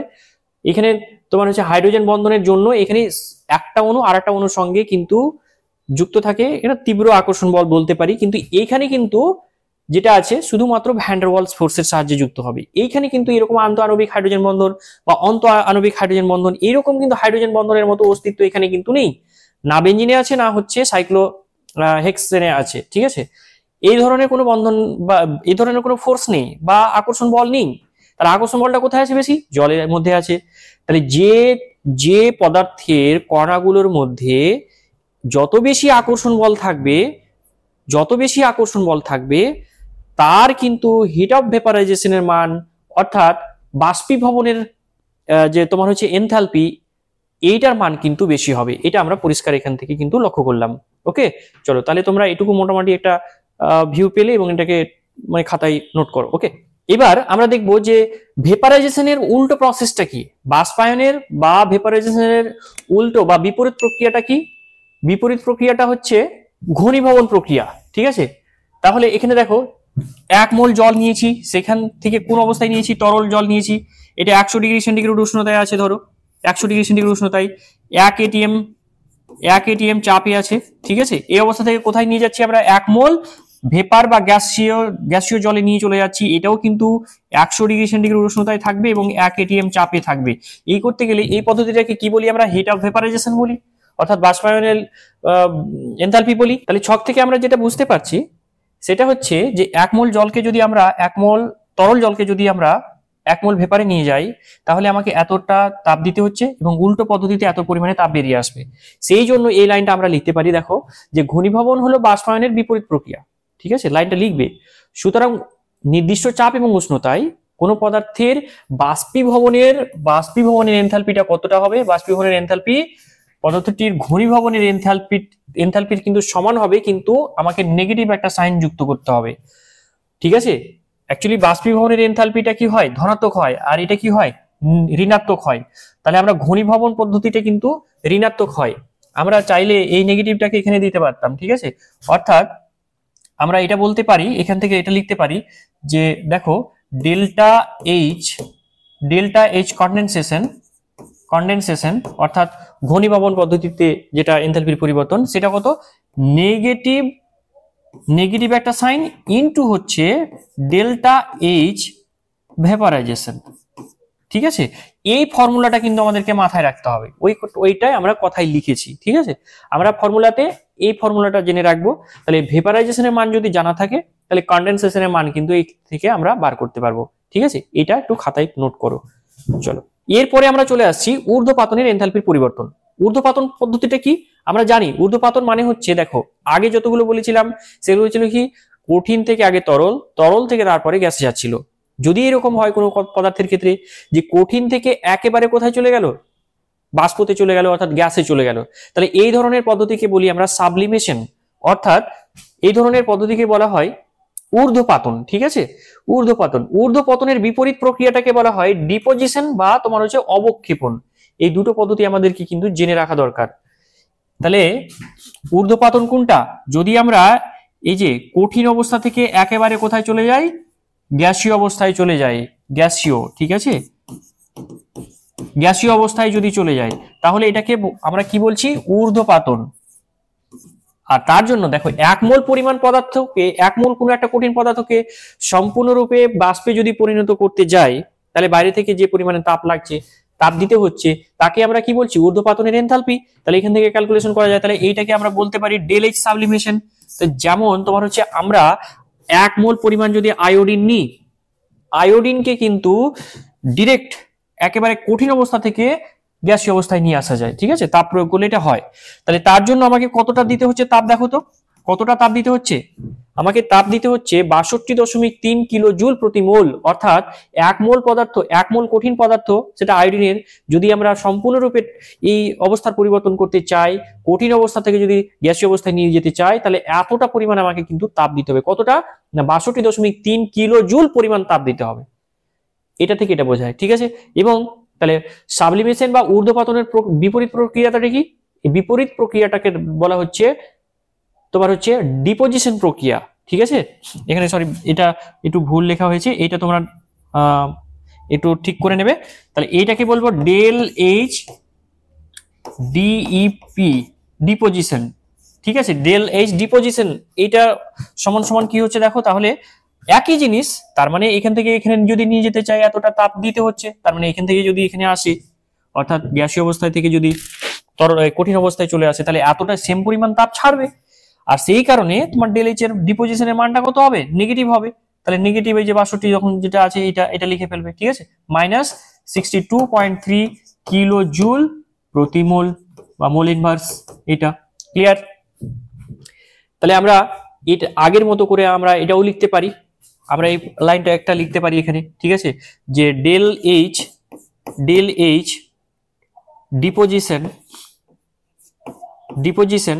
ঠিক আছে, ডেল এইচ ডিপোজিশন মানে কি অবক্ষেপণের মানে তোমার হচ্ছে অবক্ষেপণের এনথালপি। তো অবক্ষেপণের এনথালপিটা তাহলে কত হবে, মাইনাস ইনটু হচ্ছে, ঠিক আছে, মাইনাস ইনটু হচ্ছে কত, ডেল এইচ সাবলিমেশন, তাহলে সাবলিমেশনের মানটা যদি আমাদের জানা থাকে তাহলে ডিপোজিশনের মানটা পেয়ে যাব। এটা তো পজিটিভ হবে, তার আগে নেগেটিভ সাইন শুধু গুণ করো, তাহলে তোমার হচ্ছে ওইটা পেয়ে যাবে। ডেল এইচ ডিপোজিশন অর্থাৎ অবক্ষেপণের যে এনথালপির পরিবর্তন সেটা তুমি পেয়ে যাবে। তাহলে অবক্ষেপণের এনথালপি মানে কি তোমরা নিজেরাই সেটা বলতে পারবে। অবক্ষেপণের এনথালপির ডেফিনেশন যদি জিজ্ঞেস করা হয় তাহলে তোমরা নিজেরাই বলতে পারবে যে 1 মোল পরিমাণ কোনো গ্যাসীয় পদার্থকে যদি সম্পূর্ণরূপে কঠিন অবস্থায় পরিণত করা হয় তাহলে যে পরিমাণ তাপের মানে তোমার যে পরিমাণ তাপ নির্গত হয় তাকে আমরা কি বলবো, তোমার হচ্ছে অবক্ষেপণের এনথালপি বলবো। ঠিক আছে, চলো এবার আমরা একটা কোশ্চেন আমরা দেখে নিই, আমরা একটা কোশ্চেন। ঠিক আছে, দেখো কি বলছে যে 1 atm চাপটা কত, 1 atm চাপে এবং 80 ডিগ্রি সেন্টিগ্রেড উষ্ণতায় বেনজিনের স্ফুটনাঙ্ক, কার পদার্থটা কি আছে, বেনজিন, অর্থাৎ এই যে বেনজিনটা এরকম C6H6, ঠিক আছে, C6H6, বেনজিনের স্ফুটনাঙ্ক কত, বেনজিনের স্ফুটনাঙ্কে, এটা স্ফুটনাঙ্কে হবে, ঠিক আছে, বেনজিনের স্ফুটনাঙ্কে কত গ্রাম, সেটা 1 atm চাপে 80 ডিগ্রি সেন্টিগ্রেড উষ্ণতায় 7.8 গ্রাম তরল বেনজিনকে সম্পূর্ণরূপে, ঠিক আছে, সম্পূর্ণরূপে, এখানে একটু মিস্টেক হয়েছে, একটু করে নেবে, সম্পূর্ণরূপে বাষ্পীভূত করতে 3.08 কিলো জুল তাপের প্রয়োজন হয়। ঠিক আছে, তাহলে বেনজিনের পরিমাণ দেখো, জিনিসটা কি বলছে যে বেনজিনের পরিমাণটা কত নেওয়া হয়েছে না 7.8 গ্রাম নেওয়া হয়েছে। কতটা, এটা কোন স্টেটে নেওয়া হয়েছে, মনে করো এটা বলে দেওয়া হয়েছে স্ফুটনাঙ্কে আছে, তার মানে স্ফুটনাঙ্ক আমরা 80 ডিগ্রি সেন্টিগ্রেড জানি, এই 80 ডিগ্রি সেন্টিগ্রেড উষ্ণতায় রয়েছে বেনজিনটা, কতটা নেওয়া হয়েছে 7.8 গ্রাম। ওকে, এই অবস্থায় আছে, তাপমাত্রা কত 80, চাপ কত 1 atm, সেটা কিন্তু তার স্ফুটনাঙ্কে আছে। এই অবস্থা থেকে কোথায় নিয়ে যাওয়া হচ্ছে, বেনজিনকে সম্পূর্ণরূপে বাষ্পীভূত করা হচ্ছে। তাহলে এখান থেকে চলে যাচ্ছে, সে বেনজিনই থাকছে কিন্তু সেটা চলে যাচ্ছে গ্যাসীয় অবস্থায়, এখান থেকে এখানে নিয়ে যাচ্ছি, কিন্তু সেই মানে উষ্ণতার পরিবর্তন হবে না। ঠিক আছে, উষ্ণতার পরিবর্তন, চাপের পরিবর্তন এগুলো কিন্তু হবে না, জাস্ট ফেজ ট্রানজিশন হচ্ছে, এখানে অবস্থার পরিবর্তন হচ্ছে।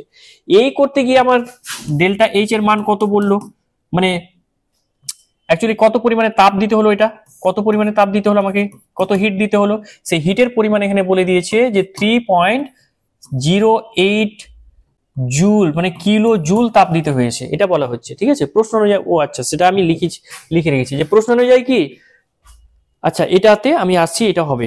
দেখো তাহলে কোশ্চেনটা বোঝো, আর একবার বলছি, কোশ্চেনটা বলা হচ্ছে যে 1 atm চাপ এবং 80 ডিগ্রি সেন্টিগ্রেড উষ্ণতায় কত গ্রাম বেনজিন না 7.8 গ্রাম তরল বেনজিনকে সম্পূর্ণরূপে কি করতে হচ্ছে, বাষ্পীভূত করতে এতটা তাপের প্রয়োজন।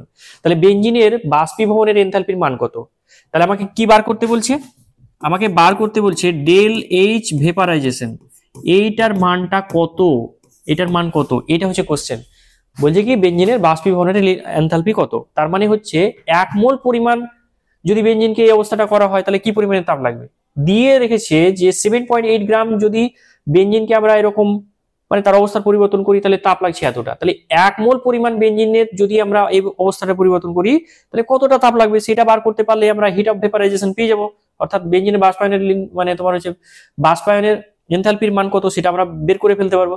তারপরে দ্বিতীয় কোশ্চেন কি, যদি 1 atm চাপে এবং 80 ডিগ্রি সেন্টিগ্রেড উষ্ণতায়, এই জায়গাটাতে একটু খেয়াল করবে যে 54.6 গ্রাম বেনজিন বাষ্পকে, এবার বাষ্পকে বলা হচ্ছে মানে এই যে বাষ্প, এই বাষ্প অলরেডি তৈরি হয়েছে, বাষ্পকে ঘনীভূত করতে গেলে, এটা ঘনীভূত হবে, লিখবে একটু ঠিক করে, ঘনীভূত করা হয় তবে এনথালপির পরিবর্তন কত হবে, তাহলে এনথালপির পরিবর্তনটা সেই জন্য আমাকে ক্যালকুলেশন করতে হবে। তাহলে আমরা দেখে নিই, তাহলে আমাদের যেটা বার করতে হচ্ছে যে তোমার 1 নাম্বার এটা বার করব। ঠিক আছে, তাহলে চলো এখন আমাকে কি বার করতে হবে, আমার বলে দেওয়া হয়েছে যে এতটা, তাহলে মোলার মাস আমাকে বার করতে হবে। ঠিক আছে, প্রথমে কাজ হচ্ছে বেঞ্জিনের মোলার মাস বার করা। একটু আগে আমরা ক্যালকুলেশন করেছিলাম মোলার মাস। বেঞ্জিন মানে হচ্ছে C6H6, তাহলে এর মোলার মাসটা কত হবে? Molar mass of benzene, molar mass of benzene কত হবে দেখো, এটা হচ্ছে একটু আগে ক্যালকুলেশন করেছিলাম 78 গ্রাম প্রতি মোল। ঠিক আছে, 78 গ্রাম প্রতি মোল। ক্লিয়ার? তাহলে এইটা কত মোল হচ্ছে দেখো, যে 7.8 গ্রাম, এটা সমান সমান কত মোল আমরা ক্যালকুলেশন করে নিই। আমরা n ইকুয়াল টু কত জানি, n এর মান জানি যে W বাই হচ্ছে মোলার মাস। W কত দিয়েছে? 7.8 গ্রাম। আর তোমার হচ্ছে এখানে মোলার মাস কত? 78 গ্রাম প্রতি মোল। ওকে, প্রতি মোল। তাহলে টোটাল কত এলো, কত মোল এলো এখানে দেখো, গ্রাম গ্রাম কেটে গেল, মোল চলে গেল উপরে। তাহলে এখানে পেয়ে যাচ্ছি কত আমরা, 7.8 ডিভাইডেড বাই 78, মানে কাটাকুটি করলে আমরা পাচ্ছি 0.1 মোল। ঠিক আছে, তাহলে n এর মান কত পেলাম? 0.1 মোল। অর্থাৎ দেখো তো, ঠিক আছে, আমরা এখান থেকে কি লিখতে পারি, যে এই যে তোমার হচ্ছে 7.8 গ্রাম, এইটা সমান সমান কত? তাহলে প্রশ্ন অনুযায়ী 0.1 মোল আমরা বার করলাম। তাহলে আমরা বলতে পারি যে প্রশ্ন অনুযায়ী 0.1 মোল বেঞ্জিনকে 1 atm চাপে 80 ডিগ্রি সেন্টিগ্রেড উষ্ণতায় সম্পূর্ণরূপে বাষ্পে পরিণত করতে কত? 3.08 কিলো জুল তাপের প্রয়োজন হচ্ছে। এটা আমরা লিখতে পারি। তাহলে এইটা লেখার পরে না ওই জিনিসটা লিখবে। ঠিক আছে, তাহলে তোমরা এটাকে একটু মানে পজ করে লিখে নিতে পারো। তাহলে এই পুরো জিনিসটা লেখার পরে তোমাকে কি লিখতে হবে? বেঞ্জিনের গঠন লিখবে, বেঞ্জিনের মোলার মাস লিখবে, দিয়ে কতটা মানে বেঞ্জিন সেটা লিখে ফেলবে, মানে কত মোল সেটা কিন্তু লিখে ফেলবে। ক্লিয়ার? তাহলে এইটুকু লেখার পরে এটা লিখবে। ঠিক আছে, তাহলে এবার আমরা কি পাই? তাহলে আমরা যেটা পরিষ্কার বুঝতে পারলাম যে 0.1 মোল বেঞ্জিনকে আমরা যদি সম্পূর্ণরূপে বাষ্প পরিণত করতে চাই, তাহলে এত ক্যালোরি মানে কিলো জুল তাপ আমাকে দিতে হচ্ছে। তাহলে অতএব 1 মোল বেঞ্জিনকে সম্পূর্ণরূপে বাষ্পে পরিণত করতে প্রয়োজনীয় তাপের পরিমাণ সমান সমান কত হবে না, তোমার হচ্ছে দেখো 0.1 মোলকে যদি তোমার হচ্ছে এতটা হয়, এতটা তাপ 0.1 মোল বেঞ্জিনকে যদি বাষ্পে পরিণত করি তাহলে এতটা দিতে হয়। তাহলে 1 মোলে কত হবে? তাহলে সেটা হচ্ছে কত? 3.08 ডিভাইডেড বাই 0.1, তাহলে কত হচ্ছে? 10 দিয়ে গুণ করে দিলে আমরা পাচ্ছি 30.8 কিলো জুল। ঠিক আছে, কিলো জুল। তাহলে এত কিলো জুল তাপ দিতে হবে। তার মানে কি, আমরা 1 মোল পরিমাণ তরল বেঞ্জিনকে যদি আমরা বাষ্পে পরিণত করতে যাই তাহলে কত তাপ দিতে হচ্ছে? এত কিলো জুল দিতে হচ্ছে। অর্থাৎ এটাই হচ্ছে হিট অফ ভেপারাইজেশন। অর্থাৎ এই যে আমরা এটা মান বার করতে চেয়েছিলাম ডেল্টা এইচ ভিএপি মানে ভেপারাইজেশন, এটার মান কিন্তু আমরা এটা পেলাম। ঠিক আছে, অতএব তারপরে আমরা পরের লাইন ফিনিশিং লাইনটা লিখবো আমরা। অতএব বেঞ্জিনের বাষ্পীভবনের এনথালপি ডেল্টা এইচ ভেপারাইজেশন সমান কত না 30.8 কিলো জুল প্রতি মোল, বা মোল টু দি পাওয়ার -1 এরকম করে লিখবে। ঠিক আছে, মোল টু দি পাওয়ার -1। ক্লিয়ার হলো? তাহলে এই পর্যন্ত একটা এই মানে প্রথম পার্টটার অ্যান্সার হয়ে গেল। এবার দ্বিতীয় পার্টটা আমরা একটু করতে পারি। দ্বিতীয় পার্টটার জন্য দেখো এই পর্যন্ত তোমরা লিখে ফেলো, তারপরে আমরা দ্বিতীয় পার্টটা করছি। দেখো দ্বিতীয় পার্টটা কি বলছে, যে এত অর্থাৎ 54.6 গ্রাম বেঞ্জিন বাষ্পকে, এখন বাষ্প চলে গেছে, বাষ্পকে যদি আমরা তোমার ঘনীভূত করি অর্থাৎ তরলে যদি পরিণত করি তাহলে এনথালপির পরিবর্তনটা কতটা হবে সেইটা আমাদেরকে এবার ক্যালকুলেশন করতে হবে। ঠিক আছে, চলো তাহলে দেখো এখন কি আছে না, এখন যেটা রয়েছে যে এখানে কিন্তু বেঞ্জিন বাষ্পীভূত অবস্থা রয়েছে। কতটা না, এখানে তোমার হচ্ছে কতটা রয়েছে? বাষ্প হচ্ছে 54.6 গ্রাম। ঠিক আছে,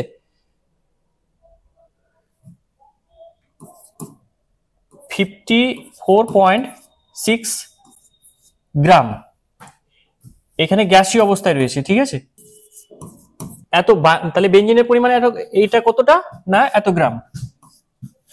এইখান থেকে আমাকে কি করতে হবে না, এই বাষ্পকে আমাকে তরল বেঞ্জিনে পরিণত করতে হবে, ঠিক আছে, তরল বেঞ্জিন, তরল, ঠিক আছে, কতটা না 4.6 গ্রামই হবে, 4.6 গ্রাম তরল বেঞ্জিনে পরিণত করতে হবে, তরল বেঞ্জিন। আশা করি বুঝতে পেরেছো। তাহলে এইখান থেকে এখানে নিয়ে আসতে হবে, তাহলে তার জন্য মানে তোমার এনথালপির পরিবর্তনটা কতটা হবে সেটাই কিন্তু আমাদেরকে বার করতে হবে এখানে।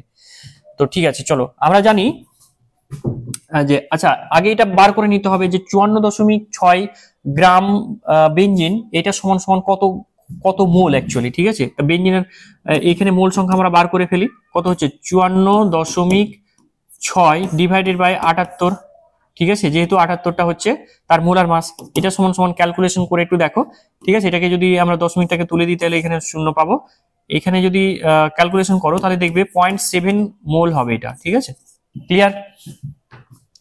তাহলে এবার ঘনীভবনের, এখন আমার প্রশ্নটা কি ছিল, প্রশ্নটা ছিল দেখো যে প্রশ্নটা ছিল যে এনথালপির পরিবর্তন কত হবে, ঠিক আছে।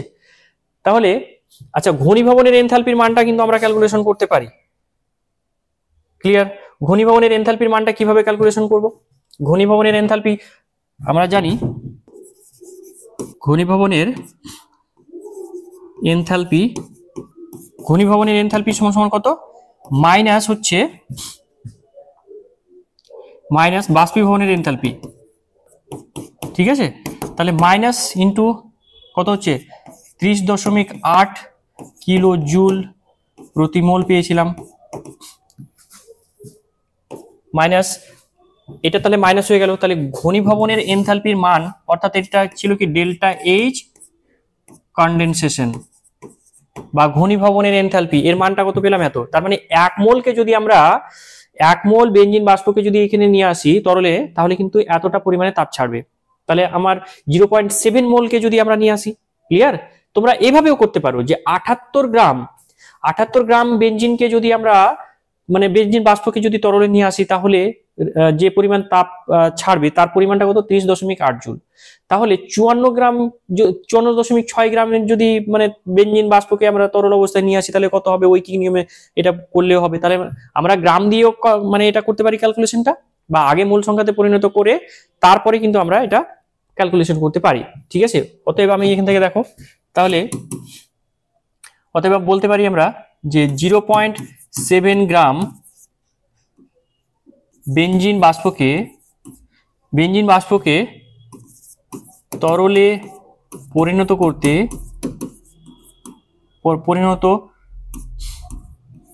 করলে নির্গত তাপের পরিমাণটা সমান সমান কত হবে না মাইনাস 30.8 ইন্টু হচ্ছে 0.7, ঠিক আছে, এত কিলো জুল হবে, ওকে, কিলো জুল, ঠিক আছে, এটা লিখে ফেলো।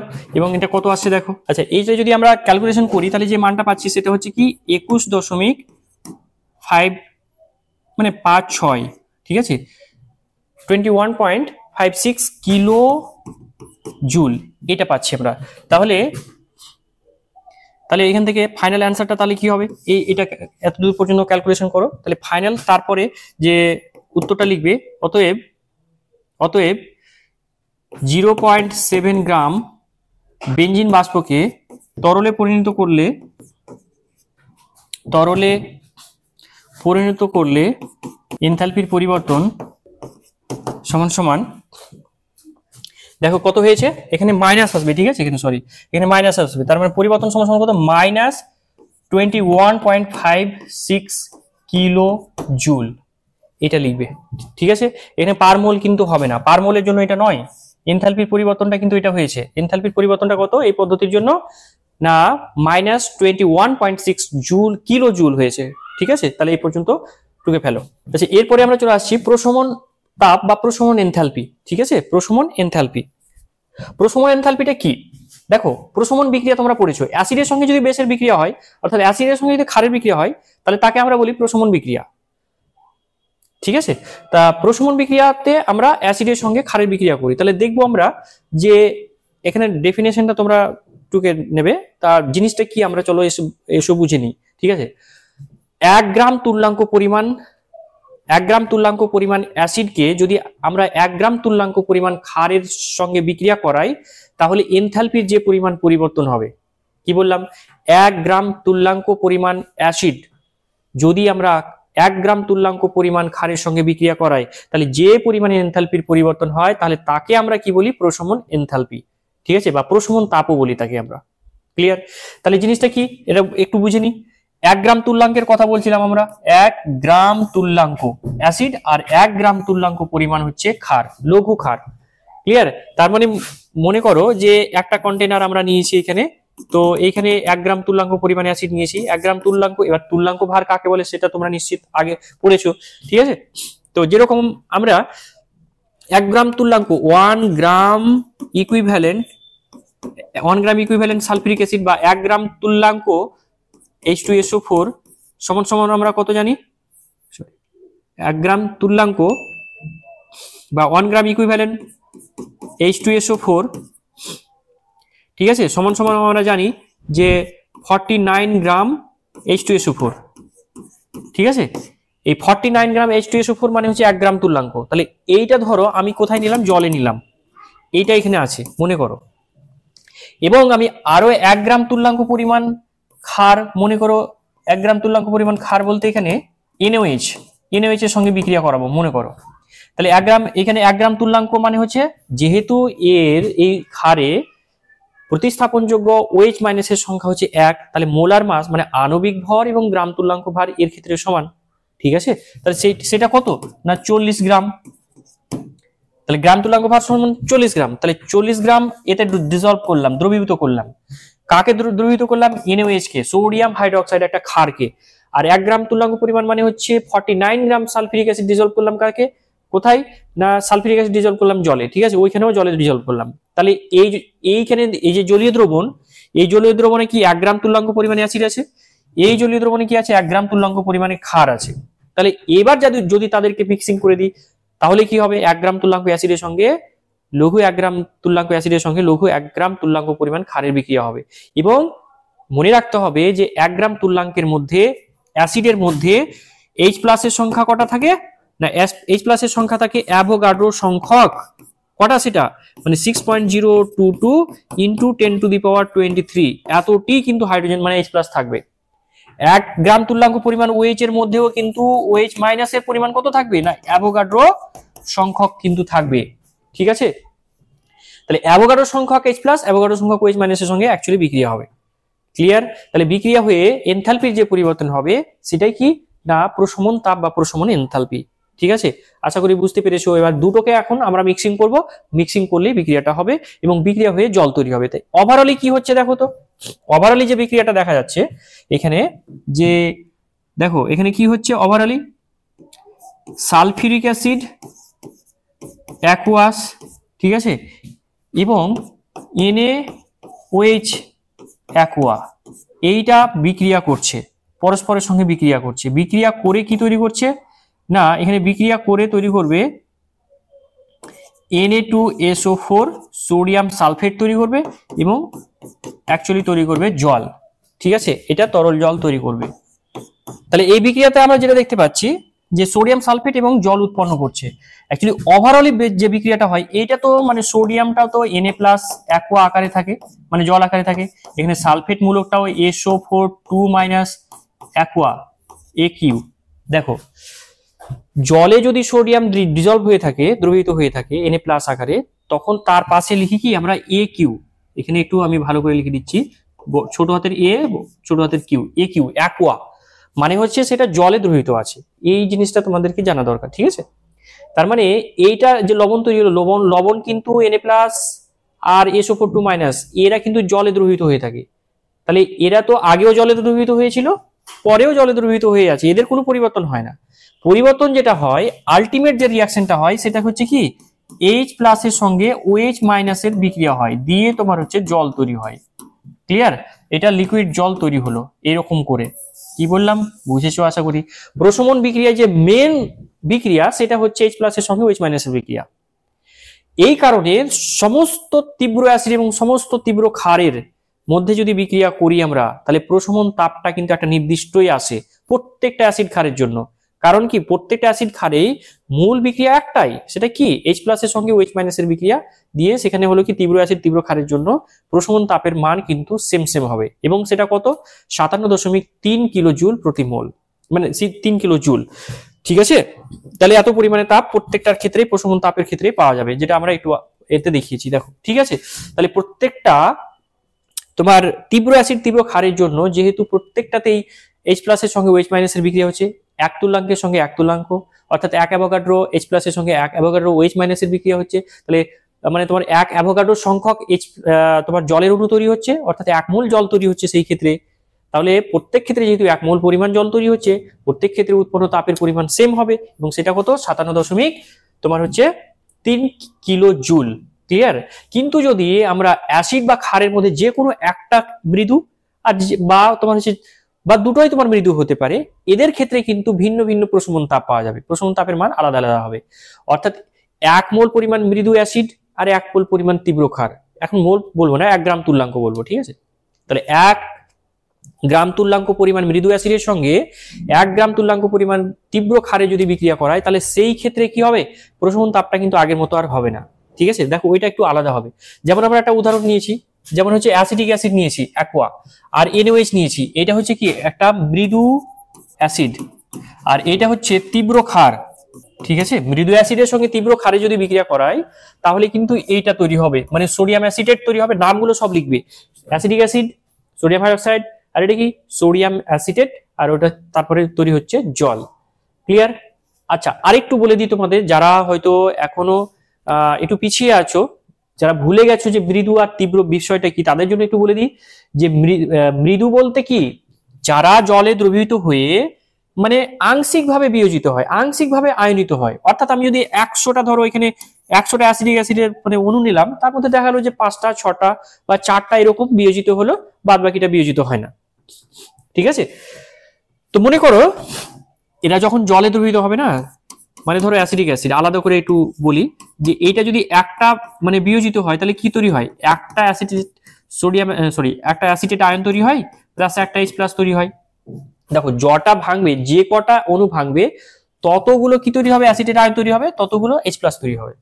ঠিক আছে, তাই এখানে 100টার মধ্যে যদি 4টা ভাঙে, তাহলে 4টা আমি এরকম পাবো, আর 4টা জল পাবো। কিন্তু পূর্ণরূপে যদি ভেঙে যায়, তাহলে 100টাতে 100টাই ভেঙে গেলে 100টা এরকম পাবো, 100টাই জল পেয়ে যাবো। বুঝাতে পারলাম? তাহলে মৃদু মানে হচ্ছে যে সমস্ত অণু বা যৌগ অল্প পরিমাণে বিয়োজিত হয়, আংশিকভাবে বিয়োজিত হয়, তাদেরকে মৃদু বলে। আর যারা তীব্র, তারা কি না, ফুললি আয়নাইজড হয়, 100টাতে 100টাই বিয়োজিত হবে। যতটা তুমি নেবে পুরোটাই বিয়োজিত হবে, মানে পুরোটাই আয়নিত হয়ে যাবে, ভেঙে যাবে। ঠিক আছে, আর তোমাদের একটা ইনফরমেশন দিই, মানে একটা জিনিস তোমাদের মাথায় রাখতে হবে যে প্রত্যেকটা যৌগকে ভাঙলে কি অ্যানায়ন কি ক্যাটায়ন উৎপন্ন হয় এবং তাদের নাম কি, সেইটা কিন্তু তোমাদের বারবার লিখে লিখে প্র্যাকটিস করতে হবে, নচেত তোমরা কিন্তু রাসায়নিক বিক্রিয়া লিখতেও পারবে না, ভালোভাবে তোমরা কেমিস্ট্রিতে এগোতেও পারবে না। সেই জন্য প্রত্যেকটাকে ভেঙে ভেঙে লিখবে, প্রত্যেকটা নামগুলো প্র্যাকটিস করবে। ঠিক আছে, তাহলে আমরা দেখলাম যে একটা মৃদু অ্যাসিডের সঙ্গে একটা তীব্র ক্ষারের বিক্রিয়া করায়, তাহলে হিট অফ নিউট্রালাইজেশন যেটা, সেটা কিন্তু 55-55.9, ঠিক আছে, কিলো জুল। এখন দেখো, এবার যদি আমি HCl মানে এটা কি তীব্র অ্যাসিড, আর অ্যামোনিয়াম হাইড্রোক্সাইড যদি নিই, নামগুলো সবগুলোই লিখবে। ঠিক আছে, যারা জানো না তারা নাম লিখবে। এইটা হচ্ছে মানে তোমার হচ্ছে মৃদু, তাহলে মৃদু ক্ষারের সঙ্গে তীব্র অ্যাসিড যদি উল্টোটা করি, তবে দেখো অ্যামোনিয়াম ক্লোরাইড উৎপন্ন হচ্ছে, সঙ্গে জল উৎপন্ন হচ্ছে, তার জন্য কত না -51.4 কিলো জুল। অর্থাৎ দেখো এইটা আর এটা কিন্তু মানটা আলাদা, কিন্তু যদি তীব্র হতো দুটোই, তাহলে কিন্তু -57.3 এত কিলো জুল হতো প্রত্যেক ক্ষেত্রে। কিন্তু এবার বাকিদের ক্ষেত্রে কিন্তু আলাদা হচ্ছে। দেখো এখন যদি আমরা প্রশমন তাপ মৃদু আর মৃদু করি, তাহলে কিন্তু সেটা কিন্তু আরো আলাদা হবে। এই ক্ষেত্রে আলাদা হওয়ার কারণটা কি, এই জায়গাটা কিন্তু আমাদের পয়েন্টটা ভালো করে নোট করতে হবে। যদি অ্যাসিড বা ক্ষারের মধ্যে কোনোটা একটা মৃদু হয় বা দুটোই যদি মৃদু হয়, তাহলে প্রশমন তাপের মানটা কমে যাচ্ছে কেন? ঠিক আছে, এইটার জন্য দেখো, যদি মৃদু কেসের ক্ষেত্রে আসি, তাহলে কিন্তু এখানে দুটো পদ্ধতি হয়, প্রসেস হয়। এক নাম্বারটা কি, এক নাম্বার হচ্ছে যে প্রথমে ধরো এই যে এটা বলেছিলাম যে 4টা ভাঙলো 100টাতে, তো 4টা ভাঙলো, তা এখানে তো NaOH তো ফুললি আয়নাইজড, ধরো এটাতে 100টা আছে, এটা 100টা নিয়েছি, তো এটাতে 100টা ভেঙে গেছে, এটা কিন্তু 4টা ভেঙেছে, তাহলে 4টার সঙ্গে এটা 4টা গেল, তাহলে এইটা এখনো 96টা ভেঙে পড়ে আছে, এটা কিন্তু আনডিসোসিয়েট অবস্থায় আছে, এটাকে কি ভাঙতে হবে। যখন এই 4টা জল তৈরি হলো, জল তৈরি হলে কিছু পরিমাণে তাপ শক্তি উৎপন্ন হয়, ঠিক আছে। তা এই যে তাপটা আবার এইটাকে ভাঙার জন্য কাজে লাগবে, মৃদু অ্যাসিডটা বা যদি সেক্ষেত্রে মৃদু বেশ হয় তাহলে মৃদু বেশ বা ক্ষারটাকে ভাঙতে কাজে লাগবে। তাহলে এই 4টা জল তৈরি হওয়ার জন্য কিছু পরিমাণে তাপ তৈরি হলো, যেটা কিনা পরবর্তীকালে মৃদু অ্যাসিড বা মৃদু ক্ষারটাকে ভাঙতে আবার ওই তাপটা কাজে লেগে যাবে, তাহলে এই তাপটা নষ্ট হচ্ছে। সেই কারণে একই রকম ভাবে আবার ওটাকে ভাঙার জন্য কিছু পরিমাণে শক্তি নষ্ট হলো, আবার ওইটা যখন ভেঙে আবার জল তৈরি হলো, আবার কিছু পরিমাণে তাপ তৈরি হলো। এই দুটো পদ্ধতি একসঙ্গে লেগে থাকে, সেই কারণে প্রশমন তাপ তাদের জন্য কি হয় না, প্রশমন তাপটা মৃদু অ্যাসিড বা মৃদু ক্ষারের আয়নীভবন তাপ, মানে আয়নে পরিণত করতে যে পরিমাণে তাপ লাগে, ডেফিনেটলি এটা আয়ন তৈরি করতে গেলে কি হয়, তাপ শোষণ করে। আর তোমার হচ্ছে কি সঙ্গে সঙ্গে এই যে বিক্রিয়াটা হচ্ছে, অর্থাৎ জলের মানে H+ এর সঙ্গে OH- এর মানে যে ফরমেশনটা বা গঠনটা হচ্ছে, জল তৈরি হচ্ছে, এই বিক্রিয়ায় উদ্ভূত তাপ, এই বিক্রিয়াটা আয়নাইজেশনের জন্য তাপ লাগছে, আর এই বিক্রিয়া যখন হচ্ছে জল যখন তৈরি হচ্ছে কিছু পরিমাণে তাপ মানে তৈরি হচ্ছে, ব্যাস এই দুটোকে যোগ করলে তুমি প্রশমন তাপটা পাবে, ঠিক আছে। তাহলে এই পদ্ধতিটার জন্যই কিন্তু তাপটা কমে যাচ্ছে কিছু পরিমাণে, আশা করি বুঝতে পেরেছো, ক্লিয়ার। তাহলে এই জিনিসটা একটু লিখে রাখবে। আচ্ছা, আজকের ক্লাসের লাস্ট টপিকে আমরা চলে এসেছি, সেটা হচ্ছে কি হেসের তাপ সমষ্টির নিত্যতা সূত্র, হেসের সূত্র বা হেসেস ল যেটাকে আমরা বলি, ঠিক আছে। থার্মোডাইনামিক্স এটা একটা গুরুত্বপূর্ণ একটা তোমার হচ্ছে ল বা সূত্র। এখানে কি বলা হচ্ছে, এখানে বলা হচ্ছে যে তোমার হচ্ছে কোনো একটা প্রক্রিয়া যদি একটা ধাপে সম্পন্ন করি, হ্যাঁ, কোনো একটা প্রক্রিয়া যদি একটা ধাপে সম্পন্ন করি, তা একটু মনে রাখতে হবে যে প্রাথমিক অবস্থা এটা হচ্ছে ধরো স্টেট 1, প্রাথমিক অবস্থা এবং অন্তিম অবস্থা কোনো একটা মানে সিস্টেমের, এটা স্টেট 2 ধরো, ঠিক আছে। এটা স্টেট 1 মানে অবস্থা আর কি, এটা হচ্ছে স্টেট 2। তাহলে প্রাথমিক অবস্থা আর অন্তিম অবস্থা যদি সমান হয়, তাহলে কোনো একটা প্রক্রিয়ায় রাসায়নিক বিক্রিয়া হতে পারে, কোনো একটা প্রক্রিয়া হতে পারে, তাহলে যদি একটা ধাপে সম্পন্ন হয়, এটা ধরো সিঙ্গেল একটা স্টেপে তৈরি হলো, একটা ধাপে যদি সম্পন্ন হয়, তাহলে যে পরিমাণ এনথালপির পরিবর্তন হবে, ওই প্রক্রিয়া বা ওই রাসায়নিক বিক্রিয়াটা যদি একাধিক ধাপে সম্পন্ন হয়, তাহলে ওই একাধিক ধাপে এনথালপির যে মোট পরিবর্তন হবে সেইটা একটা ধাপে যে পরিমাণ এনথালপির পরিবর্তন হয়েছিল তার সঙ্গে সমান হবে। অর্থাৎ ধরো এখানে মনে করো যে H1 পরিমাণ এনথালপির পরিমাণ, ΔH1 পরিমাণ এনথালপির পরিবর্তন হলো, ক্লিয়ার। আর আমি পরে আরেকটা মানে তোমার এই প্রাথমিক অবস্থা অন্তিম অবস্থা সেম আছে, এবার আমি কি করলাম, দুটো ধাপে বিক্রিয়াটা করাচ্ছি। তো এই ধাপে কি হলো, এই ধাপে দেখো এখানে ধরো মনে করো এনথালপির পরিবর্তন হয়েছে H2, এখান থেকে এই জায়গাতে আসতে এনথালপির পরিবর্তন হয়েছে মনে করো যে H3, ডেল্টা H3, ঠিক আছে। তাহলে কি বলা হচ্ছে, হেসের সূত্র বলছে যে প্রাথমিক অবস্থা আর অন্তিম অবস্থা যদি সেম হয় কোন রাসায়নিক বিক্রিয়ায়, একটা ধাপে যদি বিক্রিয়াটা করা হয় তাহলে যে পরিমাণ এনথালপির পরিবর্তন হবে, 2 বা ততোধিক ধাপে বিক্রিয়াটা করা হলে মোট এনথালপির যে পরিবর্তন হয় তা প্রথম যে মানে এনথালপির পরিবর্তন হয়েছিল সেই এনথালপির পরিবর্তনের সঙ্গে সমান হবে। অর্থাৎ এখানে বলা হচ্ছে যে del H is equal to এই দুটো বা তিনটে বা চারটা ধাপে করো না কেন কোনো অসুবিধা নেই, সেটা কিন্তু টোটাল এনথালপির পরিবর্তন যেটা হবে মানে ডেল্টা H2 ডেল্টা H3 এই পুরোটার সঙ্গে এটা সমান হবে। মানে একটা ধাপে করলে যে এনথালপির পরিবর্তন হয়, দুটো তিনটে চারটা ধাপে করলেও সেই এনথালপির পরিবর্তন কিন্তু একটাই হবে, একই হবে, ব্যাস, ঠিক আছে। এই সূত্রটা আমাদের অনেক কাজে লাগবে, ব্যাস এতটুকু তোমরা লিখে ফেলো, হ্যাঁ। আর ডেফিনেশনটা লিখে রাখো, ডেফিনেশনটা বা সংজ্ঞাটা কিন্তু অনেক সময় পড়ে পরীক্ষায়, আর যেহেতু তোমাদের এবার ডেসক্রিপটিভ পরীক্ষা হবে তাই তোমাদের এটা পড়ে রাখতে হবে, ঠিক আছে, একটা উদাহরণ সহকারে। তাহলে তোমরা এইটা দেখতে পারো এইভাবে। আর একটা আমি উদাহরণ দিতে পারি, একটা গ্রাফিক্যালি রিপ্রেজেন্ট করতে পারি সেটাকে, ঠিক আছে। মনে করো এইদিকে হচ্ছে এনথালপি, ঠিক আছে, আর এদিকে হচ্ছে রিঅ্যাকশন কোঅর্ডিনেট, এনথালপি আর রিঅ্যাকশন কোঅর্ডিনেট। একটা বিক্রিয়া এখান থেকে শুরু হলো, ধরো এ থেকে মনে করো এখানে ডি তৈরি হলো, তাহলে এনথালপির পরিবর্তন কত, এনথালপির পরিবর্তন এটা হচ্ছে প্রোডাক্ট, ঠিক আছে। তাহলে এনথালপির পরিবর্তন যেটা হবে সেটা ডেল্টা H1 ধরে নিচ্ছি। আবার আমি উল্টো দিক থেকে একটা বিক্রিয়া করাতে চাইছি, ঠিক আছে। এ থেকে মনে করো যে আগে সি তৈরি হলো, এই এ থেকে আগে মনে করো যে সি তৈরি হলো, ঠিক আছে, একটা সি তৈরি হলো। সি তৈরি হওয়ার পর আবার সে এইখানে এতে এলো, তাহলে দুটো ধাপে হচ্ছে এখানে, ঠিক আছে। এটা হচ্ছে রিঅ্যাক্ট্যান্ট মানে বিক্রিয়ক পদার্থ, আর এইটা হচ্ছে প্রোডাক্ট, রিঅ্যাক্ট্যান্ট প্রোডাক্ট। এ থেকে আমরা ডি তৈরি করছি, ঠিক আছে, এ থেকে ডি তৈরি করছি, এটা হচ্ছে প্রোডাক্ট।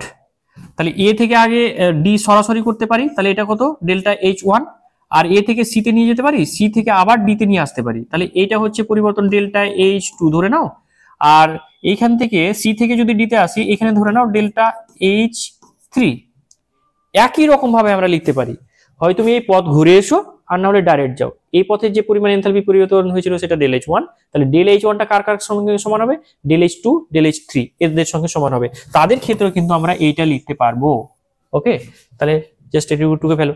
আজকের ক্লাসে এই পর্যন্তই ছিল, এবং তোমরা তাহলে আজকের ক্লাসে যে টপিকগুলো আমরা পড়লাম সেটা কি আমরা আবার একটু বলে দিচ্ছি, যে পদার্থের বিভিন্ন অবস্থার যে পরিবর্তন এবং পরিবর্তনের নামগুলো পড়েছি, এবং সেই সম্পর্কিত এনথালপির পরিবর্তনগুলো আমরা পড়েছি, ঠিক আছে। গলনের এনথালপি, তার ভেপারাইজেশনের এনথালপি মানে বাষ্পায়নের এনথালপি, উল্টো দিকে কনডেনসেশন বা ঘনীভবনের এনথালপি পড়েছি, ঠিক আছে, বা কঠিনীভবনের এনথালপি পড়েছি, ঠিক আছে, ওইগুলো আমরা পড়েছি, এবং তাদের জন্য এনথালপির পরিবর্তন ক্যালকুলেশন করেছি।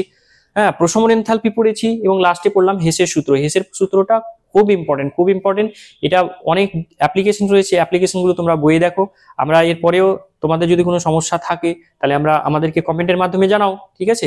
ইলেটস অ্যাপসটা ডাউনলোড করো তোমরা, সেই অ্যাপসে গিয়ে তোমরা কমেন্ট বক্সে গিয়ে কমেন্ট করো। আমরা পরের লেকচারে আমি চেষ্টা করব যে তোমাদের কোশ্চেনের যথাযথ অ্যান্সার দেওয়ার, ঠিক আছে। সেই পর্যন্ত সুস্থ থেকো, ভালো থেকো। এই ধরনের এডুকেশনাল ভিডিও আরও দেখতে চ্যানেলটিকে সাবস্ক্রাইব করে এলিট পরিবারের মেম্বার হয়ে যাও। Thank you so much, and always remember, knowledge worth sharing.